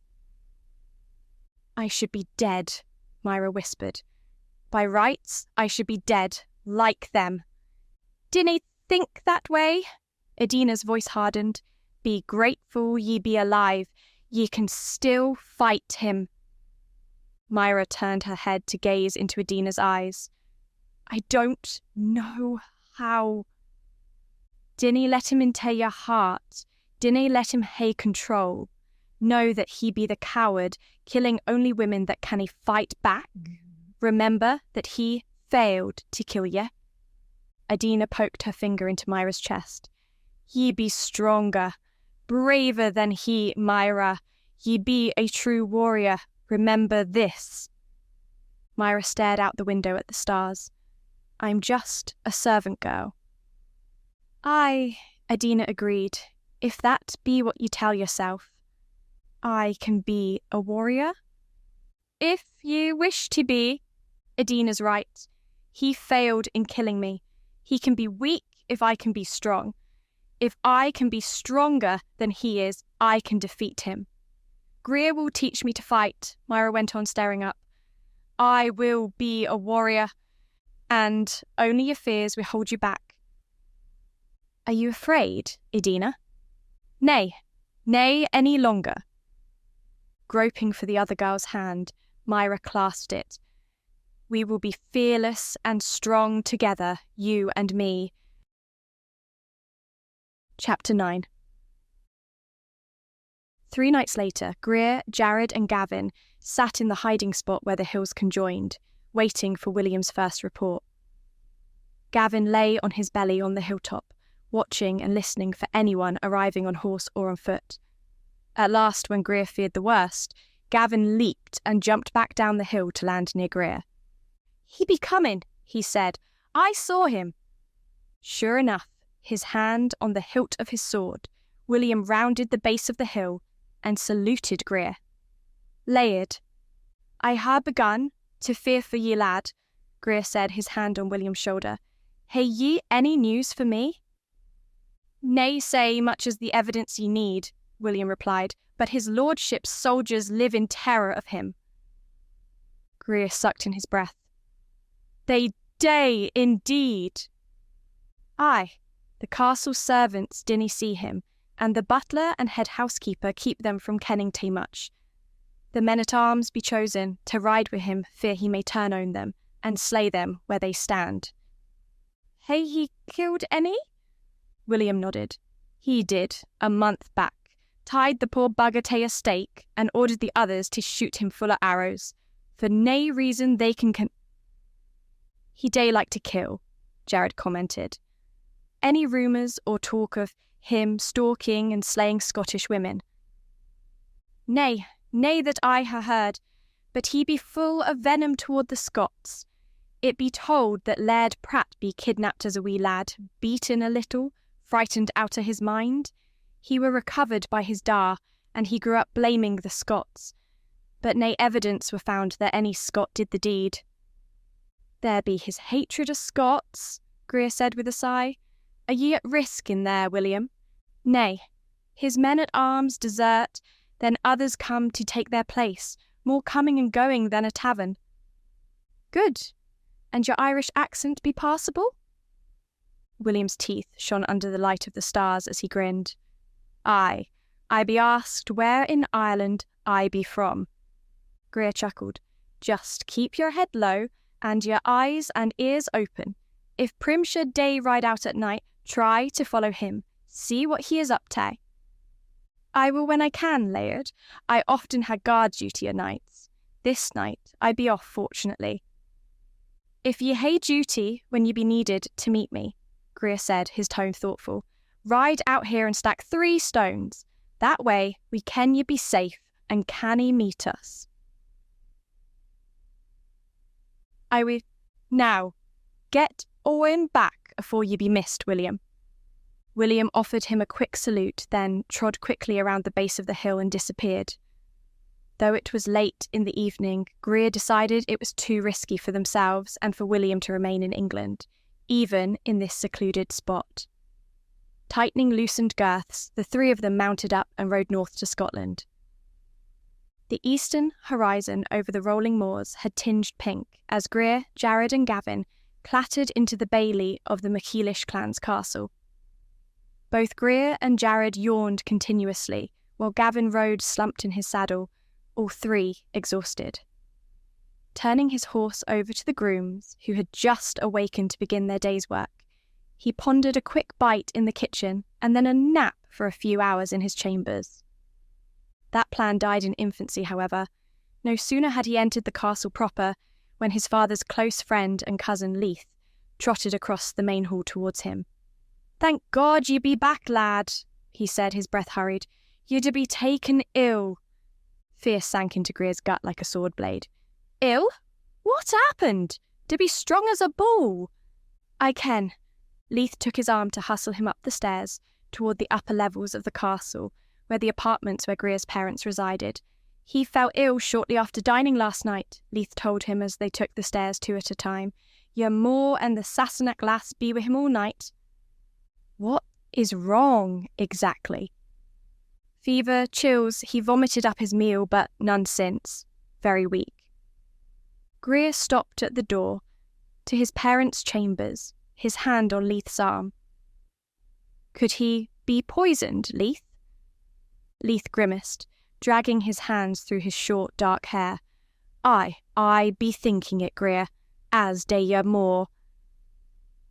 Greer knocked on the door, then opened it before anyone could answer. His sire's manservant offered him a short bow, as Greer and Leith stepped into the antechamber, seeing his mother and Myra seated in chairs in the bedroom. Both glanced up as he and Leith entered, relief spreading across their tense, worried countenances. Walking softly across the flagstone floor, partially covered in thick hides and woven rugs, Greer stepped into the bedroom and glanced at the bed. Kerr lay in it, covered to his chin in a light blanket. He slept, yet his skin had waxed pale and sagged off his cheekbones. His breath came and went in ragged gasps, his hand atop the coverlet clenched into a fist as though he were in pain. Greer swallowed hard, seeing him in such a condition, his heart wrenching at the thought that Kerr might actually die. "The apothecary from the village is on her way," Fiona said, her tone hushed. "We suspect poison, Greer." He nodded shortly. "Aye. No one else took ill?" "None." Finding a vacant chair, Greer sat down and took Kerr's hand within his own. It felt cold, as though the life were already leaving him. "If this be poison," he said slowly, "how did he come by it?" Fiona answered, "We think in his wine, lad. We searched last night and in tay this morning, but one of the servants be missing." Greer raised his head to stare at his mother. "Which servant?" "A man named Silas," she answered, watching Kerr's face. "He be new to the household, but a Scotsman?" Knowing how an accent might be feigned, Greer wondered if the man was planted in the household for just this purpose. To kill the Scottish laird closest to the Primshire estates. He glanced at Leith. "Find him. Bring him to me. Alive, if possible." Leith nodded. "We already hayride a searching, Greer. But I would join the hunt." "I would as well," Greer said, standing. "I be of no use here. By your leave, more." "Find Silas, lad," Fiona said, staring up at him, her green eyes as hard as emeralds. "He will hang for this." Myra also stood, her large blue eyes on Greer's as he started to head for the door. "Have faith, Greer," she murmured, taking his hand. "Your father is strong, and he's made it this far." On impulse, Greer took her in his arms and hugged her tightly to him, her arms creeping around his waist. "Thank ye," he muttered in her ear. "Look after him for me." "I will. I promise." He let her go, taking a moment to brush a strand of hair from her cheek, observing her warm, caring smile, her kind eyes.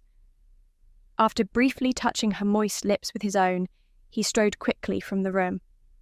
With Leith at his side, He ran down the stairs to the main level of the castle's keep, then out to the bailey. Jared and Gavin eyed him with surprise as they all but collided. "We be on the hunt, lads," he stated as they fell into step with him. "A servant named Silas did poison me down ran." "Poison?" Jared asked. "Why?" "Primshire." Jared muttered choice oaths under his breath as they returned to the barn to saddle their horses. As the horses they had ridden the night before were spent, they selected fresher mounts, and Greer saddled up his father's dappled grey. "We try Sooth first," he told them. "If Silas Day owe his allegiance to Primshire, he be headed there first." "I ordered riders to search all directions," Leith added, in case he would suspect we'd ride Sooth only, hoping to catch him before he scoots across the border. "Good thinking. He may hide for a day or two, then try Sooth. He may only travel by night." "Nay, Greer," Gavin said, leading his saddled roan out of the barn. "He be a servant, nay a warrior. He be afraid of the wolves that run by night." "I agree," Jared added. "I met this Silas. He nay hae a courageous bone in his body." "Very well," Greer replied, bridling the grey. "That, then, makes our hunt the easier." "He be on foot as well," Leith said, mounting up. "He canny be far, e'en we a night's head start." The sun had risen halfway over the horizon by the time Greer and his 3 companions rode out of the bailey at a swift gallop. Acting on a hunch, Greer led the way south and east, knowing the terrain in that direction had both water and an easier way of travelling with fewer hills to cross. Hoping to discover tracks in the tall grass where the passage of feet would have bent the blades and disturbed the night's dew before the sun's warmth both lifted them and dried the moisture. Discovering what may be evidence of a man's travel across the heather, Greer loped the horse along its path, his friends following behind. Even as the sun's power evaporated the dew, he continued on the same trail as it vanished before his eyes. Gazing ahead, he saw nothing to indicate a man travelled ahead of them, saw no fleeing servant. Crossing a shallow stream, Greer pointed out the footprints of a man in the soft earth beside the running water. "We be o'in his trail," he said, his tone grim. "He be nae far ahead." Putting on more speed, Greer galloped the horse hard, his cloak flowing out behind him from the wind of his passage. Gazing into the distance, he thought he saw the figure of a man on the top of a hill. The man stood still, was not fleeing. "What?" Gavin asked. "He get tired and be waiting for us to catch him?" "I dinna," Greer muttered, peering closer. "This be strange." Sure enough, as they drew closer to the hill, the man standing there seemed to watch them approach, not moving, garbed as a peasant in a dark grey tunic and liens, heavy boots on his feet. Greer slowed his pace to approach more cautiously, in case this proved to be an ambush. "Silas," he called, "come doon." The man atop the hill made no reply. "Gavin," Greer said quickly, "ride around to the left, Jared to the right, find out if he is alone." Drawing their swords, Gavin and Jared reined their horses around to flank the hill and nudged their horses into a quick trot. Giving them a few moments to flush out any potential enemies, Greer studied the man who still had not moved a muscle. Half hidden by a few trees at the top, Greer saw little save his legs, and up to his waist. "Why is he nae running?" he asked Leith. "This may be natural," Leith admitted, "almost be as though he be dead. If he be dead, how can he be standing?" As no alarm was raised by either Gavin or Jared, Greer set his heels to the grey's shaggy hide and cantered the beast to the top of the hill. In shock and horror he reined in, sitting in his saddle to stare at the dead man. The servant stood upright with the aid of a rope around his neck, the end tied into the branches where it could not be seen until one stood close. His arms hung loose at his sides, his head canted to the right in death. The stench of blood and death lingered in Greer's nostrils as he observed the deep cuts in his arms and legs where he had been bled out. We just missed his killer, Greer said, dismounting. The blood still be fresh. Jared and Gavin trotted their mounts toward him, muttering either curses or prayers, Greer could not tell. His master nay wish him to talk, Greer said grimly, handing his reins to Leith and striding across the hill to gaze southwards. Too many hills stood between his eyes and his quarry, and he knew Primshire would be mounted and riding hard for the border. And he be leaving us a message. What message would that be? Leith asked him. He'd a plan to kill us all. Day we cut him doon? Jared asked, gazing at the servant's body. Nay. Greer strode past the corpse to mount his horse. Leave him for the ravens. It be what he deserves. Scan the QR code or click on the link in the description to read the full book. The full audiobook will be available on YouTube in a few days. What did you like the most? Comment below and share this video on your social media and with your friends. Watch one of the following videos. Subscribe to our channel, like this video, and hit the notification bell to not miss any new audiobooks. Thank you for watching.